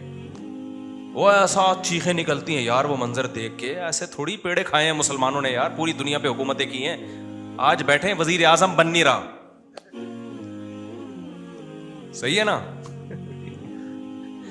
بہت محنتیں کی ہیں مسلمانوں کا ماضی بڑا خدا کی قسم شاندار تھا. میں بار بار کہتا ہوں نا, ایک گورے کی ویڈیو بھی میرے موبائل میں پڑی ہوئی ہے, وہ لندن میں یا امریکہ میں بھول گیا, یونیورسٹی میں وہ گورا لیکچر دے رہا ہے, ابھی میرے موبائل میں ویڈیو پڑی ہوئی ہے, وہ گورا لیکچر دے رہا ہے, گورا کہہ رہا ہے تو وہ کالا, لیکن گورا اس سینس میں کہہ رہا ہوں کہ امریکن ہے, اس سینس میں کہہ رہا ہوں, یا تو میرا خیال ہے امریکن ہے, UK کا نہیں ہے, وہ ان کا جو لب و لہجہ ہے نا وہ امریکن لب و لہجہ. وہ یونیورسٹی میں لوگوں کو بتا رہا ہے کہ ونس اپون اے ٹائم, ایک ٹائم تھا کہ آپ کو مسلم سائنٹسٹ کے علاوہ دنیا میں کوئی سائنسدان نظر ہی نہیں آتا تھا, ہر فیلڈ میں کون سا سائنٹسٹ تھا, مسلمان.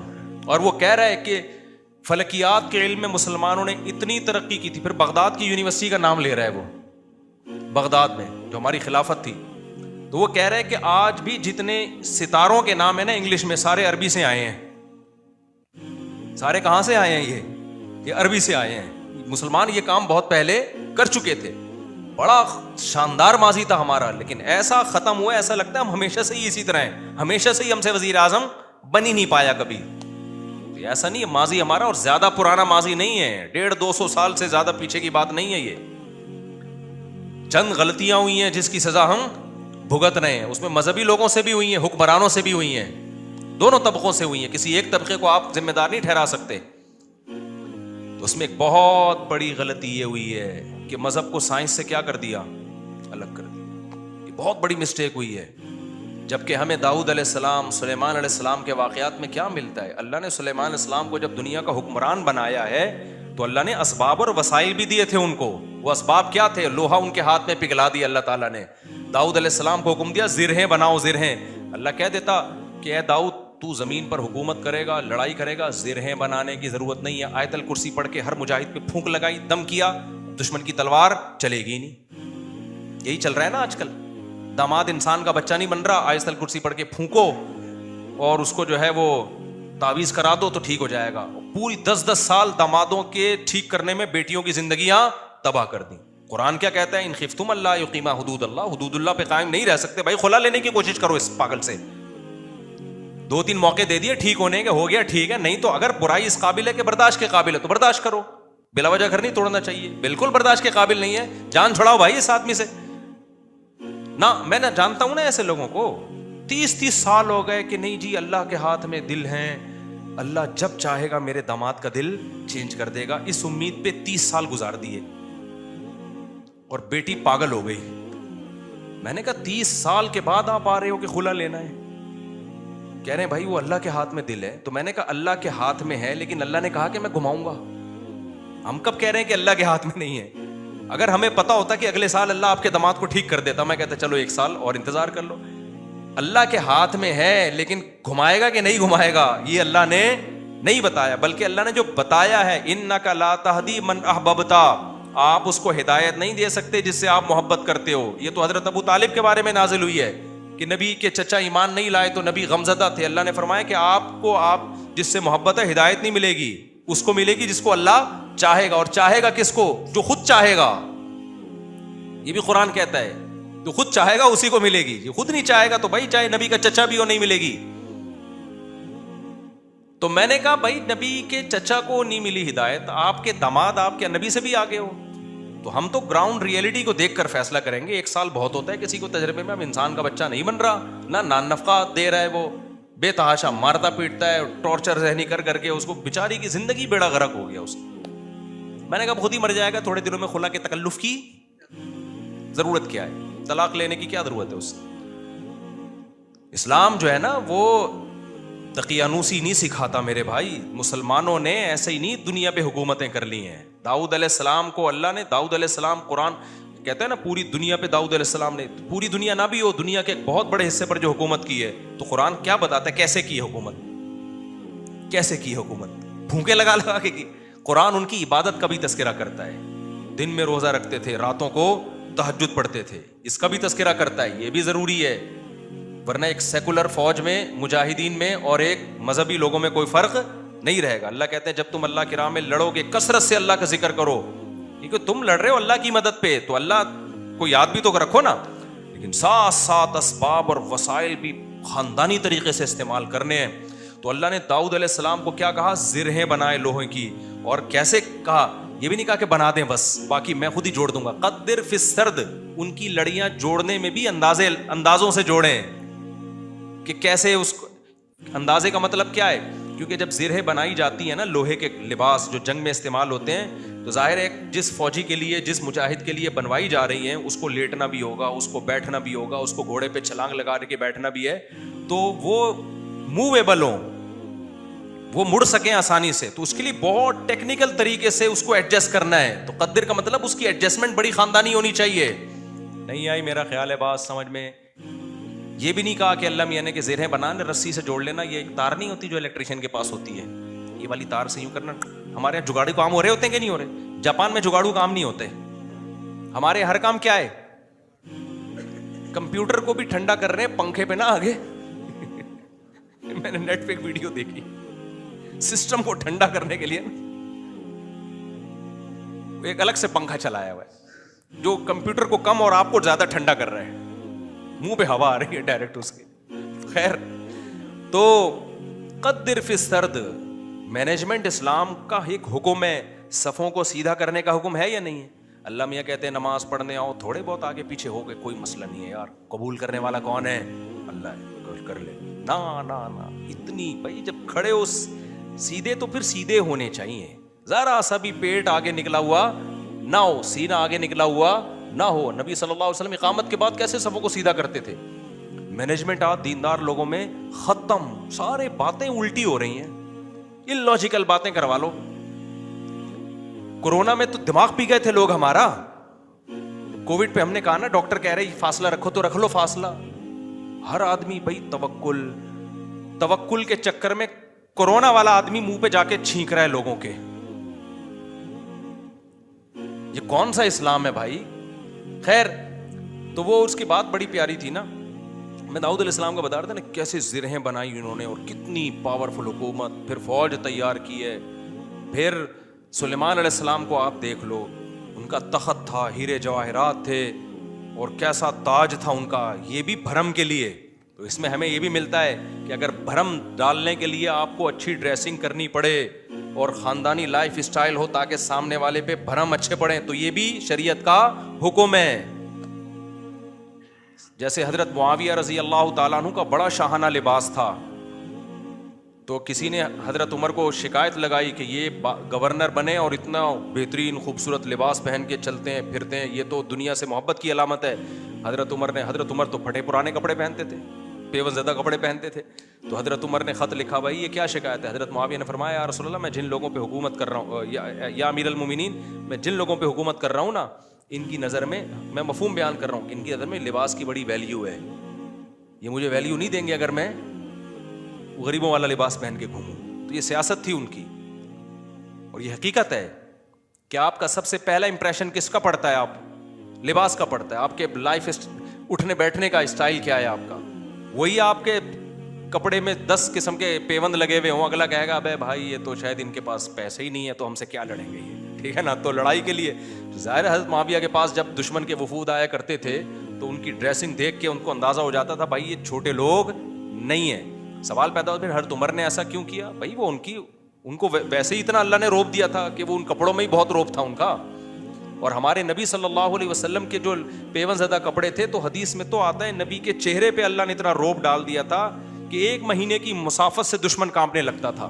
کہ نارملی حکم جو شریعت نے دیا ہے بھائی، آپ کی ڈریسنگ، آپ کا لباس سارا کیا ہونا چاہیے؟ سوٹیبل ہونا چاہیے. کوئی چیز ایسی نہیں ہونی چاہیے جو سوسائٹی آپ کو کوئی گرا ہوا آدمی سمجھنا شروع کر دے. سمجھ میں آ رہی ہے بات کہ نہیں آ رہی ہے؟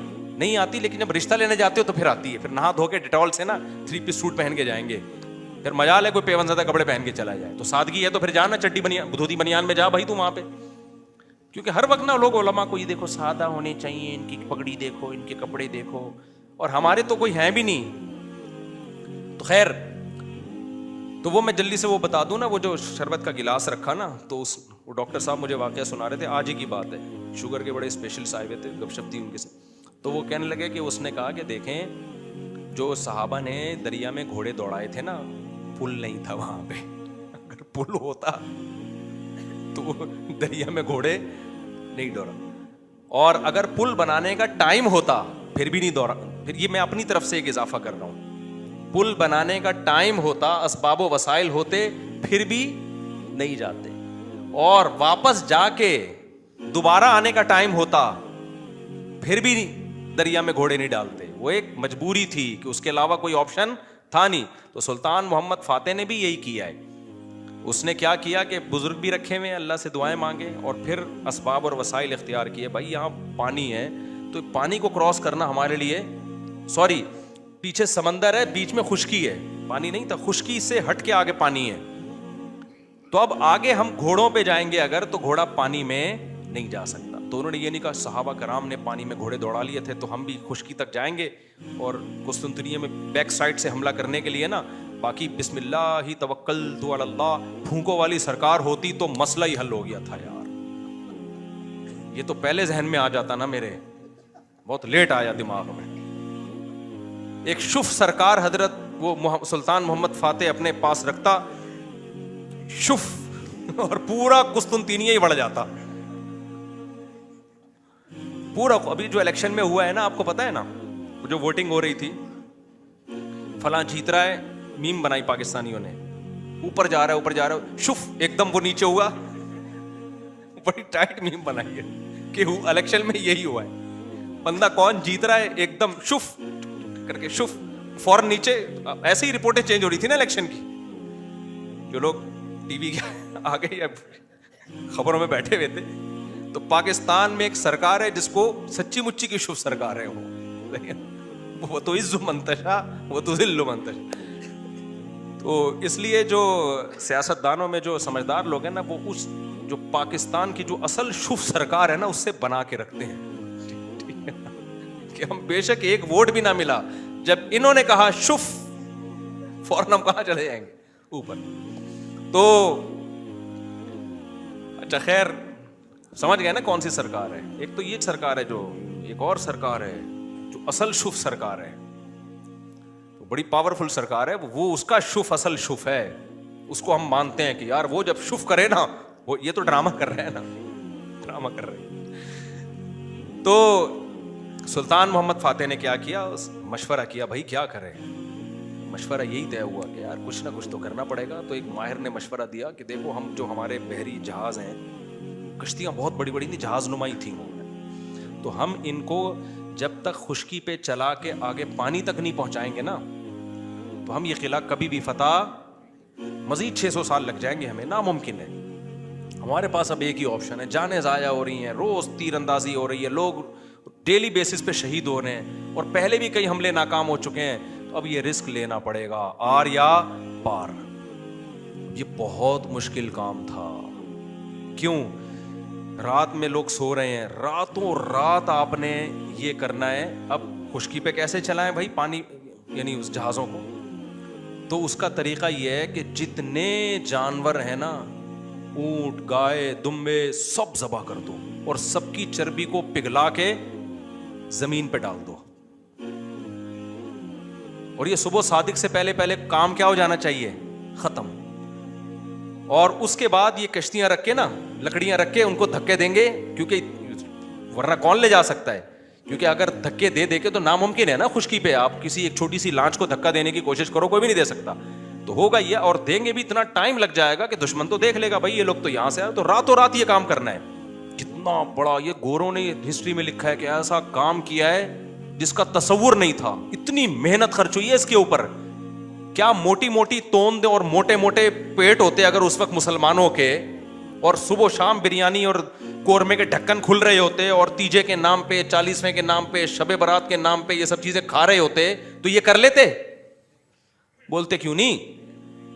میں بار بار کہتا ہوں کسی بڑے پیٹ والے کا مذاق اڑانا مقصد نہیں ہے. کچھ لوگوں کا نیچرلی پیٹ بڑا ہوا ہوتا ہے, وہ تو قدرت کی طرف سے, وہ صحابہ میں بھی تھا, بڑے بڑے بزرگوں میں تھا. لیکن یہ جو کھا کے توندے نکل رہی ہیں نا, زیادہ کھا کے, یہ بہت برا عمل ہے. نبی صلی اللہ علیہ وسلم کی بخاری کی حدیث ہے, اس امت میں سب سے پہلی جو برائی آئے گی نا, جھوٹ اور بڑے پیٹ, موٹاپا. یہ حدیث ہے صحیح. تو قدرتی طور پر کسی کا پیٹ بڑا ہے تو ایک الگ بات ہے.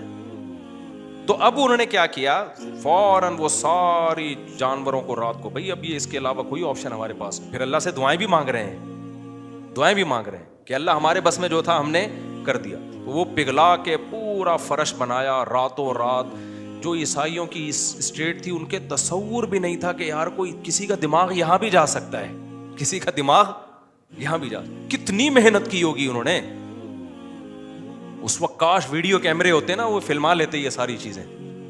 پھر وہ راتوں رات کشتیاں لے جا کے نا اس پہ سب کو پار کیا, پانی میں اتار دیا. صبح صادق سے پہلے وہ بہت بڑی فوج مجاہدین کی, وہ پیچھے سمندری جہازوں پہ سوار ہو چکی تھی. صبح صادق سے پہلے یہ کام ہو چکا تھا. اور پھر بیک سائڈ سے نا پانی پہ اترے وہ لوگ, اور پھر انہوں نے حملہ کیا. عیسائیوں کو تو انہوں نے تو آگے دیکھ رہے ہیں نا, وہ ان کو کیا پتا پیچھے سے بھی کوئی حملہ کر سکتا ہے. ادھر سے انہوں نے تیر اندازی کی ہے, ادھر سے پیچھے سے حملہ کیا. وہ تو حیران ہو گئے, یار یہ بندے آئے کہاں سے ہیں یہ لوگ, بیچ میں تو خشکی ہے, اس میں تو جہاز آ ہی نہیں سکتا. یہ اسٹرگل اور یہ محنت کرنی پڑتی ہے بھائی, پھر قومیں بنتی ہیں. زوں سے نہیں بن جاتی خالی قومیں, سمجھ رہے ہو؟ ابھی چھوڑو یہ, پھر زوں کاٹ دینا یار, ایک میم ہے, پھر وہ اچھا نہیں. تو وہ ہے نا, میں جاپان گیا, زوں, وہ دیکھا ہے آپ لوگ؟ ابھی نہیں, آپ لوگ میمز نہیں دیکھتے آپ لوگ, مجھے لگتا ہے. خیر, میں ہمارے سابق وزیر اعظم کا بیان آیا تھا کہ میں جاپان گیا, زوں آواز آئی. پھر میں جاپان گیا, زوں آواز آئی. تو ایسے بنتی ہیں قومیں, زوں. اس پہ لوگوں نے بڑی میمز, یہ کٹ کر دینا, وہ نہ پھونکو, جو ہماری سرکار جو اصل پھونک والی ہے وہ مسئلہ. اچھا خیر, تو خیر تو یہ ہے اسباب. اب موسیٰ علیہ السلام جب آگے دریا کے آگے آ کے کھڑے ہوئے, تو اگر وہاں پل ہوتا تو پھر لاٹھی کو حکم ہوتا کہ سمندر پہ ماریں اور وہ 12 چشمے, اس سے 12 راستے بن جائیں, پھر ہوتا. اللہ میں کہتے ہیں پل سے جاؤ بھائی. یا واپسی کا آپشن بھی اگر ہوتا نا کہ بھائی فرعون پیچھے سے آ رہا ہے, آگے راستہ نہیں ہے, تو یہ والا راستہ یہاں سے, تو بھی یہ نہ ہوتا, یہ والے راستے سے جائیں. جب تک اسباب اختیار کرنا ممکن ہوتا ہے, اللہ کی آسمانوں سے مدد نازل نہیں ہوتی. اللہ کہتے ہیں پہلے پورے اسباب تم نے اختیار کرنے ہیں, اس کے بعد پھر میں جہاں تم ختم ہوگا وہاں سے میں شروع ہوں گا. ہم لوگ کچھ کرنے سے پہلے ہی ڈائریکٹ کہاں استخاروں پہ چلے جاتے ہیں, ڈائریکٹ. تو اس میں ایک بات خوب یہ بھی اچھی طرح سمجھ لو کہ آج کل نا ایک تو لوگوں میں توکل ویسے ہی نہیں ہے, اللہ پہ اعتماد نہیں ہے, اور پیسوں کے پیچھے بھاگتے رہتے ہیں. لیکن کچھ لوگوں میں غیر ضروری توکل بھی آ جاتا ہے. علماء نے لکھا ہے اگر آپ کو اللہ نے مالی وسائل دیے, میں نے بہت لوگ دیکھے ہیں جاب گئی اور روڈ پہ آ گئے, ایک دم برباد ہو گئے. وہ کاروبار کروڑوں کا بزنس چل رہا تھا, کوئی نقصان ہوا. کچھ دن پہلے ایک بندہ ملا کروڑوں روپے میں کھیل رہا تھا, پولٹری فارم کا اس کا بزنس تھا پشاور میں. تو کہہ رہا ہے یار کوئی بیماری آئی, ساری مرغیاں مر گئیں اور میں دیوالیہ نکل گیا, میرا ڈپریشن میں چلا گیا. میں نے کہا میرے بھائی ایسا کام کیا کیوں آپ نے, کیا آپ کو پتا نہیں ہے مرغیاں میں بیماریاں آتی ہیں؟ کہہ رہے آتی ہیں لیکن میں تو ویکسین ہوں. میں نے کہا کیا آپ نے تحقیق نہیں کی کہ ویکسینیشن کے بعد بھی بعض دفعہ ساری مرغیاں مر جاتی ہیں؟ تو کچھ تو آپ کو رکھنا چاہیے تھا نا. اس لیے علماء نے بیان کیا ہے بھائی کوئی بھی بزنس کر رہے ہو, کوئی بھی جاب کر رہے ہو, کم سے کم 1 سال کا جو ہے نا نان نفقہ سنبھال کے رکھو کہ اگر میں جاب لیس ہو گیا تو 1 سال میں اتنا کما لوں, 1 سال کا میں اتنے اپنے پاس ریزرو رکھوں کہ کم سے کم 1 سال میں اپنی بیوی بچوں کو کھلا سکوں, اور اس دوران میں کوئی دوسرا کاروبار کر سکوں, کوئی دوسری جاب تلاش کر سکوں. ہاں اس سے بہت زیادہ 10 سال کی 20 سال کی پلاننگ پھر یہ توکل کے خلاف ہے. لیکن 1 سال 2 سال 1.5 سال کچھ تو کرے نا آدمی. نہیں جی جس اللہ نے آج کھلایا کل بھی کھلائے گا. تو اگر اللہ نے اس طرح سے وعدہ کیا ہوتا تو پھر لوگ روڈوں پہ کیوں بیٹھے ہوئے ہوتے, جھونپڑوں میں کیوں سو رہے ہوتے؟ فوراً ایک آیت پڑھ لیتے ہیں وما من دابۃ الا علی اللہ رزقها, ہر اللہ نے روزی دینے کا وعدہ کیا. اللہ نے وعدہ کیا ہے لیکن آپ پورے اسباب اور وسائل اختیار کرو گے. ہاں ہوس نہ کرو جیسے جمع کر کر کے لوگ پاگل ہوئے ہیں, یہ غلط ہے. لیکن ایسا توکل جائز نہیں ہے کہ آپ جو ہے وہ جو اللہ نے اسباب اور وسائل رکھے ہیں اس سے بھی کو بھی آپ اگنور کرنا شروع کر دو. حالات کا کچھ پتہ نہیں ہوتا. مولانا تھانوی رحمہ اللہ تعالیٰ تو بہت توکل والے تھے لیکن اس میں بہت حساس تھے. وہ جب زبان سے جو منہ سے نوالا چھنتا ہے نا, ایمان بھی جاتا ہے آج کل لوگوں کا. ایک روایت ہے, اگرچہ روایت ضعیف ہے لیکن وہ قاد الفقر ان یکون کفرا او کما قال صلی اللہ علیہ وسلم, فرمایا فقر و فاقہ بعض دفعہ کفر تک پہنچا دیتا ہے. عورتیں اپنی عزتیں بیچنے پہ آ جاتی ہیں فقر و فاقہ کی وجہ سے. تو ایسا توکل نہیں کیا جائے. تو اتنا کم از کم اپنے پاس ہو کہ بھائی کل آپ اگر خدا نخواستہ بے روزگار ہو جاتے ہیں, اور یہ کہ آپ نے مرغیوں کا پولٹری فارم کھولا ہوا ہے اور فرض کر کے بیٹھے ہوئے ہیں کہ چونکہ میں نے اللہ سے تہجد میں دعا مانگی ہے اب ان پہ کوئی بیماری نہیں آئی. بھائی دعا بھی مانگو بیماریوں سے. میرا تو پورا دیکھو نا, ابھی 35 مرغیاں مر گئیں میری. ایک بیماری آئی تو ایک دم جنازے اڑو. چھوٹی سی میری غلطی تھی لیکن وہ 2.5 سال سے مری نہیں تھی, اب مری ہیں تو ٹک ٹک ٹک کچھ بچ گئی ہیں الحمدللہ, ساری نہیں مری ہیں کیونکہ ہمارے گھر ہی کے چوزے تھے جو بڑے ہو گئے. تو ایک غلطی ہوئی تھی مجھ سے, اب انشاءاللہ آئندہ وہ غلطی نہیں کروں گا. لیکن تجربہ تو بڑھ گیا نا, نقصان تو ہو گیا نا. تو اللہ پہ اعتماد اور توکل اس کا ایک مطلب ہے جو شریعت نے بتایا ہے. تو وہ شوگر کے پیشنٹ نے بڑی اچھی بات کی. اس نے کہا حضرت جو گھوڑے دوڑائے تھے نا صحابہ کرام نے, وہ پل نہیں تھا وہاں پہ, اس وجہ سے مجبوراً دوڑا لیے تھے. تو اللہ میاں نے مجھے کھانے کی اتنی چیزیں دی ہیں کہ میں بھوک سے مر نہیں رہا ہوں. اگر مر رہا ہوتا تو جان بچانا فرض تھی, پھر میں یہ شربت کا گلاس اللہ پہ توکل کر کے پی لیتا کہ فی الحال تو جان بچاؤ, پھر دیکھیں گے شوگر کہاں جا رہی ہے کہاں نہیں جا رہی, یا اور چیزیں جو ہے وہ میرے لیے دنیا میں ختم ہو گئی ہیں, یا شوگر سے میں نے مرنے کا ارادہ ہی کر لیا ہے, خودکشی کا ارادہ ہی کر لیا ہے, تو پی لوں گا. تو کبھی بھی اس طرح کے یہ بے موقع توکل ہوتا ہے. ایک اور ہمارے دوست تھے, ان کو بھی شوگر, وہ بھی اسی طرح کہہ رہے یار بندہ کھاتا ہوا بس جو جو جو ٹینشن لیتا ہے نا وہ مر جاتا ہے. یہ سب فضول قسم کی باتیں ہوتی ہے. اللہ نے مسلمان جو ترقی نہیں کر رہا نا اس میں ان باتوں کا بہت بڑا دخل ہے. جب یہ اپر لیول پہ ہوتی ہیں تو پھر اپر لیول پہ نقصان ہوتا ہے. انفرادی زندگی میں اس طرح کی باتیں ہوتی ہیں تو انفرادی زندگی میں نقصان ہوتا ہے. سمجھتے ہو کہ نہیں سمجھتے ہو؟ اب جلدی سے میں بات کو سمیٹ کے ختم کروں جو بیان میں لے کے چلا تھا. تو اللہ نے کیا فرمایا, تدعو من ادبر وتولی. تو اللہ کے حکم کی جو آرڈر ہے نا, اللہ کا جو آرڈر ہے اس کی ویلیو اس لیے بھی ہے کہ وہ صاحب کمال اور صاحب قدرت ہے. اس کی ویلیو اس لیے بھی ہے کہ جتنا وہ ہمارا قریب ہے اتنا ریلیشن ہمارا کسی اور سے نہیں ہے. دیکھو ماں باپ سب سے زیادہ قریب ہوتے ہیں, تو ہمیں ماں باپ دینے والا کون ہے؟ اللہ ہے.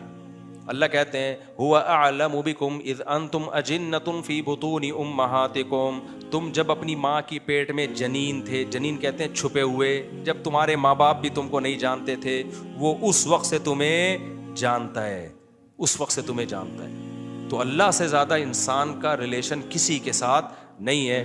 تیسری چیز اللہ کہتے ہیں جتنے میرے احسانات ہیں، تیسری چیز احسان ہوتا ہے نا جس کی وجہ ہم کسی کے آرڈر کو مانتے ہیں، میرے احسانات جتنے زیادہ ہیں اتنے تو یعنی اللہ کہتے ہیں میرے احسانات کو نا تم قلم سے لکھنا شروع کرو، پوری دنیا کے درخت قلم بن کے گھس کے ختم ہو جائیں گے، اور سمندروں کی سیاہی ان قلموں میں استعمال ہو کے ختم ہو جائے گی. اور وَإِن تَعُدُّوا نِعْمَةَ اللَّهِ لَا تُحْصُوهَا، اللہ کی نعمتوں کو لکھنے بیٹھو گے قلم گھس کے ختم اور سمندر کی سیاہی ختم، اللہ کی نعمتیں ختم نہیں ہوں گی. اور ایک ایک نعمت اتنی پاورفل ہے نا، کروڑوں خربوں میں بھی وہ سستی ہے.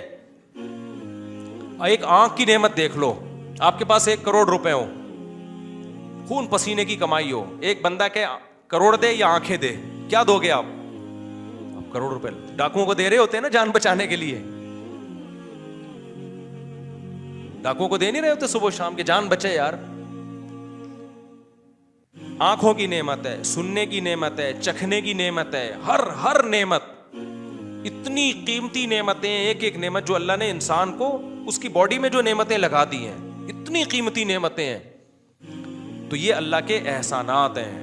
اللہ کہتے ہیں اس کا سوچتے رہو گے یہ احسانات کبھی ختم نہیں ہوں گے. حضرت ڈاکٹر عبدالحی صاحب رحمہ اللہ تعالیٰ کا معمول تھا، کہتے ہیں میں رات کو سونے سے پہلے نا، کیونکہ لوگوں کی عادت ہوتی ہے نا کہ یہ بھی میرے ساتھ غلط ہوا، یہ بھی میرے ساتھ غلط ہوا، یہ مسئلے میرے ساتھ، یہ مسئلے، بعض لوگ ہمیشہ منہ ان کا بیچاروں کا آڑا ترچھا ہی رہتا ہے، مہنگائی ہو گئی، یہ وزیر اعظم ہی نہیں بن رہا، اور ابے یہ تو تمہارے مسئلے ہیں ہی نہیں یہ کیوں لے رہے ہو ٹینشن یار، یہ ہمارا کام تھوڑی ہے، وہ ٹینشنیں لو جو تمہاری ہیں. تو یہ بھی نہیں ہو رہا، یہ بھی نہیں ہو رہا، صبح شام. تو حضرت مولانا شفیع تھانوی رحمہ اللہ کو کسی بزرگ نے انہوں نے خط لکھا کہ حضرت یہ بھی میرے ساتھ مسئلہ ہے، یہ بھی مسئلہ ہے، یہ بھی مسئلہ ہے. تو حضرت حکیم الامہ چونکہ مصلح تھے نا، پیر و مرشد، پہلے پیر و مرشد ایسے ہوتے تھے، انہوں نے پورے خط کے آخر میں ایک جواب لکھا کہ افسوس کے شکر کا جملہ ایک بھی نہیں لکھا، سارے مسئلے ہی بتائے ہیں. تو وہ سمجھ گیا کہ بھائی تربیت نہیں ہو رہی ہے، تربیت ہو گئی ہوتی تو کیا بتا رہے ہوتے حضرت یہ بھی ٹھیک، وہ بھی ٹھیک، یہ بھی ٹھیک، ٹھیک ہے نا. تو خیر وہ تو پھر تربیت ہوئی ان کی الحمدللہ، بڑے بزرگ بنے وہ. تو وہ فرماتے تھے کہ میں جب رات کو سونے سے پہلے میں کیا کرتا ہوں، دیکھتا ہوں، یہ نہیں دیکھتا کہ کیا کیا غلط ہے، یہ دیکھتا ہوں کیا کیا ٹھیک ہے. تو میں دیکھتا ہوں الحمدللہ گھر والے صحت مند ہیں، بچے میرے ماشاءاللہ سارے زندہ ہیں اور صحت مند ہیں، کوئی چھوٹی موٹی بیماری ہے لیکن خطرناک نہیں ہے. اللہ کا شکر ہے کل گھر میں گھر کا راشن کل کا کم از کم ہے، ناشتے کا بھی، دوپہر کھانے کا بھی، رات کھانے کا بھی. اللہ کا شکر سونے کی جگہ بھی ہے.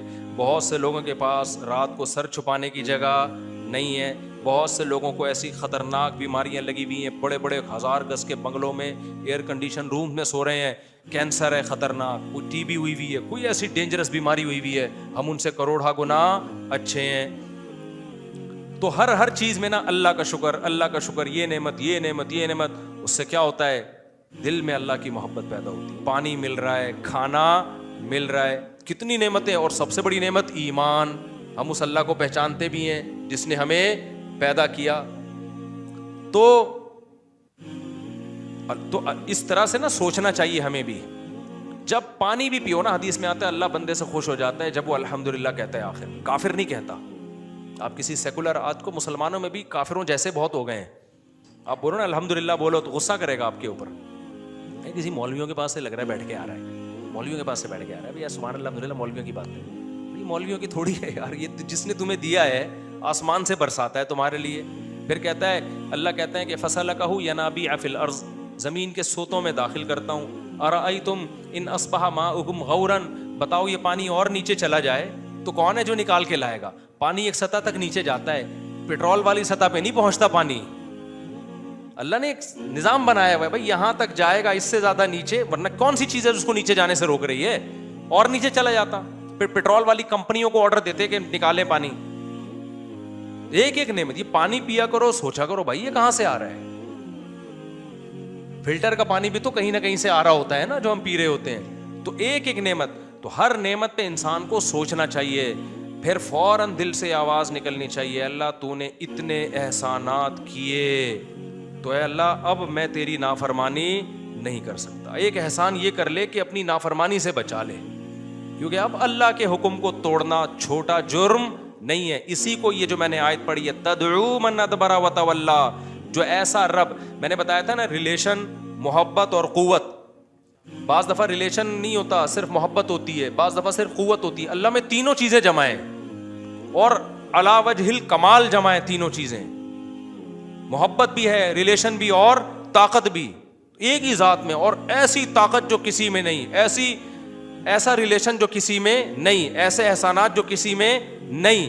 پھر بھائی اللہ جب کسی بات کا آرڈر دے گا نا, وہ کہہ رہا ہے نماز پڑھو تو پھر آپ کو پڑھنی پڑے گی. وہ کہہ رہا ہے زنا کے قریب مت جاؤ تو اب آپ کو قریب جانے کی اجازت نہیں ہے. وہ کہے گا بوڑھے ماں باپ کے سامنے اف نہ کرو تو اف کرنے کی اجازت نہیں ہے. وہ اگر کہہ رہا ہے کہ سود مت کھاؤ تو کھانے کی اجازت نہیں ہے. وہ اگر کہہ رہا ہے کہ نظر کی حفاظت کرو تو حفاظت کرنی پڑے گی. سمجھتے ہو کہ نہیں سمجھتے؟ تو سب سے پہلے تو نماز ہے, وہی انسان وہی سیدھی نہیں ہو رہی, آج وہی سیدھی نہیں ہو رہی. تو یہ سارے کام کرنے پڑیں گے, یہ آپشنل نہیں ہے اور یہ چھوٹا جرم نہیں ہے. اسی کو اللہ نے کہا تدعو, یہ اس کو بلائے گی جو اللہ کے حکام سے منہ موڑے گا. اس لیے اللہ کا دعویٰ برحق ہے. عقل مند لوگ اس دعوے کو مان لیتے ہیں اور اللہ کے حکم کو پورا کرنا شروع کر دیتے ہیں. کہیں کوتاہی ہو تو اللہ کہتے ہیں میں غفور رحیم ہوں, توبہ کرو. ایسا نہیں ہو کہ بس ذرا سی غلطی ہوئی پکڑ کے جہنم میں پھینک دوں گا, نہ, توبہ کا موقع دیتا ہوں, توبہ کرو. تو اور کیا رہ گیا بھائی, اب کیوں نہیں شریعت پہ چلے انسان ہے بھائی؟ جب وہ کہہ رہا ہے کہ آنے کی کوشش کرو, سیدھے راستے پر آؤ, غلطی ہو رہی ہے معافی مانگو. اور اللہ کو معاف کرنا کیا ہے, پسند ہے. معاف کرنا بھی اس کو اچھا لگتا ہے کہ چلو غلطی ہوئی ہے تو بھاگو تو نہیں نا مجھ سے, صحیح ہے نا. غلطی ہو گئی ہے, آدم علیہ السلام سے ہو گئی تھی, توبہ کی نا, روئے اللہ کے سامنے, تو تم سے ہو جائے تم بھی رو دو. رونا نہیں آتا, رونا اختیار میں نہیں ہے, سوائے ابھی میں نام لینے والا تھا کہ بعض ایکٹر ایسے ہیں جب چاہے رو لیتے ہیں بیٹھ کے, ہیں مذہبی لیکن ایکٹر ٹائپ کے ہیں وہ. خیر, تو اللہ کہتے ہیں رونا نہیں آتا نا, رونے جیسی صورت بنا لو تو بھی کیا کر لوں گا. تو اب کیا رہ گیا بھائی, کہاں اسلام اب مشکل کہاں سے رہ گیا. تو رونا آ جائے ٹھیک ہے, نہیں آیا اللہ کہہ رہے رونے والی شکل بنا لو, جیسے رو رہے ہو بس کافی ہے, یہ بھی مان لوں گا. پھر بھی اگر کوئی ڈھیٹ کا بچہ نہیں آ رہا نا تو پھر قرآن کہتا ہے انلزمکموہا وانتم لہا کارہون, تم جہنم میں چھلانگ لگانا چاہتے ہو, میں زبردستی گھسیٹ لوں, ایسا ممکن نہیں ہے. پھر جہنم خالی ہو جائے گی. اللہ نے جہنم بنائی ہے خالی رکھنے کے لیے نہیں بلکہ بھرنے کے لیے. اللہ ہم سب کو جہنم کی آگ سے محفوظ رکھے. تو سنتوں کے بعد انشاءاللہ ابھی نماز ہوگی, سنتوں کے بعد سوال جواب کر سکتے. اگر کریڈٹ کارڈ کی پیمنٹ سود چڑھنے سے پہلے کر دیں تو کریڈٹ کارڈ استعمال کر سکتے ہیں؟ نہیں, کیونکہ ایگریمنٹ سودی ہوتا ہے. ایگریمنٹ میں یہ ہوتا ہے کہ ٹائم پہ پیسے نہیں دیے تو سود لگے گا, تو یہ ایگریمنٹ بھی جائز نہیں. ہاں اتنا فائدہ ضرور ہے کہ چونکہ آپ نے عملی طور پر سود دینا نہیں ہے تو اس سے اتنی چھوٹ ملتی ہے کہ جہاں ضرورت ہوگی پھر وہاں یہ استعمال کر سکتے. بعض دفعہ اس کے بغیر شاپنگ ہوتی نہیں ہے تو پھر مجبوری کے احکام الگ. یو کے میں کریڈٹ کارڈ استعمال کرنے سے کریڈٹ ریٹنگ بڑھتی ہے جس سے گھر اور گاڑی آسانی نہیں ہے. یہ کوئی شرعی ضرورت نہیں ہے, اس سے بعد میں گھر گاڑی آسانی سے ملتی ہے نا. 1 سال کا بچہ لے کر اس کا ابو پنجاب چلا گیا, بیوی کو امی کے گھر پر چھوڑ گیا ہے, نہ بچہ ماں کو دیتا ہے نہ خرچہ دیتا ہے, ظالم آدمی ہے. نبی صلی اللہ علیہ وسلم نے فرمایا دیکھو اسلام میں حکم یہ ہے کہ آپ کے 2 غلام ہیں اور دونوں بھائی ہیں, یا بھائی ایک لونڈی ہے اور ایک لڑکا ہے. لڑکی ہے وہ آپ کی باندی ہے اور لڑکا آپ کا غلام ہے. تو آپ صلی اللہ علیہ وسلم نے ان دونوں کو جدا کرنے کو حرام قرار دیا ہے. عرب میں ایسا ہوتا تھا کہ جنگ میں قیدی بن کے آئے نا, 2 بھائی قیدی بن گئے, دونوں غلام ہیں. آپ نے ایک بھائی کو بیچ دیا کسی تھرڈ پرسن, وہ نابالغ کی بات ہو رہی ہے, ایک کو بیچ دیا آپ نے کسی تھرڈ پرسن کے ہاتھوں. اب وہ دونوں بھائی کیا ہو گئے, ایک دوسرے سے جدا. اس بیع سے نبی صلی اللہ علیہ وسلم نے منع کیا, اس کو حرام قرار دیا. سمجھتے ہو کہ نہیں سمجھتے ہو؟ خونی رشتہ, باپ بیٹا جنگ میں غلام ہو گئے, اب دونوں ایسا نہیں کر سکتے باپ کو بالکل کہیں الگ جگہ بیچ دے, باپ بیٹے سے کیا ہو جائے, جدا ہو جائے. یہ صحیح حدیث ہے, یہ غلاموں کے حقوق میں ہے. یہ 2 بہنیں لونڈی بن کے آ گئی, غلام بن کے آ گئیں, اب ان کو بیچ کے جدا نہیں کر سکتے آپ, بہت سخت اس پہ وعیدیں ہیں. آزاد کر سکتے ہو ایک کو, کسی ایسے اجنبی کے ہاتھوں بیچ نہیں سکتے, کیونکہ محرم رشتہ ہے نا. یہ جو بھی محرم رشتے ہیں بہت کلوز ہوتے ہیں, ان میں تفریق کرنے کو ناجائز اور حرام قرار دیا. تو یہاں بھی ماں بیٹے کا رشتہ تو باپ اور اولاد کا اور ماں اولاد کا رشتہ تو بہت زیادہ قریبی رشتہ ہے. آج بھی میرے پاس کیس آیا, وہ بندہ ڈپریشن میں گیا ہوا ہے, کہہ رہا ہے میری بیوی سے علیحدگی ہوئی ہے, وہ میری بچی لے کے غائب. کہہ رہا ہے مجھے نماز میں وہ بچی آ رہی ہے, میں سوتے سوتے اٹھ جاتا ہوں, آنکھوں سے آنسو ٹپک رہے تھے اس کے, اتنا اس قابل ترس تھا وہ. کہہ رہا میری بیوی نے بچہ ہی غائب کر دیا. میں نے کہا بھائی دیکھو, عدالت سے تو نہیں ملے گا, عدالت تو ایسا ممبر پہ کہنا نہیں چاہیے لیکن کتوں کی طرح ذلیل کرے گی, کتوں کی طرح. ہمارا قانون بہت غلیظ قانون ہے جو فیملی لا میں ہم پہ مسلط ہے. زندگی تمہاری میں نے کہا برباد کر دے گی کورٹ. اور ہمارے جو اسمبلیوں میں بیٹھے ہوئے لوگ ہیں وہ چپ بیٹھے ہوئے ہیں, کوئی, کیونکہ وہ فیملی سسٹم کی ان کے یہاں کوئی ویلیو نہیں ہے نا. تو میں نے کہا وہ تو کیونکہ لبرل اور سیکولر قوتوں سے متاثر ہیں, میں نے کہا کورٹ سے تو ذلیل ہو جاؤ گے. میں نے کہا اب دو ہی راستے ہیں, یا تو بدماشی وہ کر سکتے ہو تو ٹھیک ہے, نہیں بدماشی کر سکتے تو بھول جاؤ اس بچے کو, بس شادی کرو, بچے پیدا کرو, اس بڑے ہو کے آنا ہوگا آ جائیں گے, نہیں آنا ہوگا تو سمجھو میری زندگی سے کیا ہو گئے, مر گئے. میں نے یہ نہیں کہا کہ چھین کے اٹھا کے لے آؤ, میں نے کہا کیونکہ ماں کا حق بھی تو ہے نا, یہ تو نہیں کہ ماں سے محروم کر دیں بچہ, ہم تو وہ بات تھوڑی کریں گے دشمنی میں کہ بھئی آپ شریعت ہی سے آگے. میں نے کہا آپ یہ کہو یہ بچی چھوٹی ہے, مجھے ہفتے میں 1 دن 2 گھنٹوں کے لیے ملاقات کر لیں, اور کوئی خرچہ ورچہ طے کر دو, بچی کا آپ دو خرچہ. کورٹ میں تو کتوں کی طرح کورٹ میں ملاقات ہو جائے گی, لیکن کئی مہینوں کے بعد جا کے ہوگی. ایک بات. دوسری, اس کی شرائط اتنی خطرناک شرائط ہے نا کہ جج کبھی خود بھگتے تو پتا چلے گا اس کو. اس میں عورت کا موڈ نہیں ہے, وہ کہہ رہی میں نہیں لا رہی, وہ جائے گا اپنا خرچ کر کے, پھر آنے کا کرایہ بھی آپ دو گے, بہت ہے. کورٹ میں ملو گے آپ, عدالت میں باپ اپنے بچوں سے مل رہا ہو تو ویسے ہی وہ 2 ٹکے کا نہیں رہتا, بچوں کی نظر میں بھی نہیں رہے گا, وہ سمجھے گا مجرم ہے جو کورٹ میں آیا ہوا ہے. تو وہ کہنے لگا میں کیا کروں. میں نے کہا یا تو بدماشی کرو. کہہ رہے میں نے کی تھی, مجھے سالوں نے مارا, مار کے پتنی توڑ تاڑ دیا. تو میں نے کہا آپ 10 بندے لے کے جاؤ. میں نے کہا دیکھو بدماشی کے بغیر پاکستان میں آپ کو آپ کا حق نہیں ملے گا, یہ ذہن میں. اور حق کا مطلب یہ نہیں کہ ظلم کرنا شروع کر دو آپ, کہ اٹھا کے غائب ہی کر دو, نہ. کم سے کم ہفتے میں 1 دن 2 گھنٹے 3 گھنٹے, یا آپ نے بچے کو نانی سے بھی دادی سے بھی تو ملوانا ہے نا, اس کو اپنے گھر لاؤ گے بھائی, اس سب کی گودوں میں پلے گی وہ, پھر چلے جائے گی, یہ تو لازمی حق ہے. لیکن افسوس کے ساتھ کہنا پڑتا ہے طلاق کے بعد زیادہ تر خواتین, ساری نہیں, زیادہ تر خواتین کے کیس یہ آ رہے ہیں کہ وہ بچے کو باپ سے محروم کر دیتے. تو ایسا نہیں ہے کہ ہماری سوسائٹی میں صرف عورتیں ہی مظلوم ہیں, مظلوم ہیں, بہت سی ظالم بھی ہیں. تو یک طرفہ بات کرنا ٹھیک نہیں. ایسے کیس کم ہوتے ہیں کہ باپ نے ماں سے محروم کر دیا, زیادہ تر جو کیس آ رہے ہیں اس میں ماں نے باپ سے محروم کر دیا. تو یہ بہت خطرناک حرکت ہے, اس پہ عورت کو ڈرنا چاہیے اللہ کے عذاب سے. اور باپ اگر ماں سے محروم کرے تو اس سے بھی زیادہ بڑا ظلم ہے, کیونکہ باپ میں اللہ نے پھر بھی برداشت کی طاقت رکھی ہے. ماں کی جو ممتا ہے نا وہ تو بہت زیادہ جذباتی ہوتی ہے, اس کی گود سے بچہ چھین لینا یہ تو ایسے جیسے مار دیا آپ نے جان سے اس کو, وہ تو پاگل ہو جاتی ہے, ڈپریشن میں چلی جاتی ہیں, نفسیاتی پاگل ہو جاتی ہیں, وہ نفسیاتی بن جاتی ہیں وہ. تو اس لیے بھائی قرآن کے دیکھو سورہ بقرہ کے اللہ کے کیسے پیارے الفاظ ہیں. فرمایا لا تضار والدۃ بولدها ولا مولود له بولده. یہ سورہ بقرہ میں اللہ نے پہلے ہی 1400 سال پہلے آیتیں نازل کر دی ہیں کہ میاں بیوی میں علیحدگی ہو جائے تو بچے کی وجہ سے نہ باپ کو نقصان پہنچاؤ نہ ماں کو نقصان پہنچاؤ. یہ سیدھا سیدھا آیت کا ترجمہ کر رہا ہوں. دونوں کا حق ہے بھائی, دونوں کو ٹینشن سے بچاؤ. تو ٹینشن سے بچانے کا طریقہ کیا ہے؟ وہ یہ ہے کہ جب بچہ چھوٹا ہو تو ماں کی گود میں رہے گا وہ, اور باپ جب چاہے گا اس سے ملتا رہے گا. ماں کما نہیں سکتی, لہذا خرچہ کما سکتی بھی ہو تو خرچہ کس کے ذمہ ہے بچے کا؟ باپ کے ذمہ. لیکن جب باپ خرچہ اٹھا رہا ہے تو مرضی کس کی چلے گی؟ باپ کی. گود ماں کی ملے گی, آرڈر کس کا چلے گا؟ اسکول کون سا پڑھنا ہے, مدرسہ جانا ہے یا اسکول جانا ہے, کون سے اسکول جانا ہے. تو جب خرچہ اس پہ ڈالا جا رہا ہے تو آرڈر بھی اس کا چلے گا. عدالت کتوں کی طرح گدھوں کی طرح باپ کو استعمال کرتی ہے, کہتی ہے 18 سال تک خرچہ تم نے دینا ہے. چلے گی کس کی؟ اس پہ ماں کی چلے گی. تو کہے گا جب میرا کچھ نہ میں میری گود میں آ رہا ہے وہ, صحیح ہے نا, نہ میری مردی چل رہی ہے, تو خرچہ میں کس بات کا دوں؟ تو یہ نہ یورپ کے ہیں نہ اسلام کے ہیں,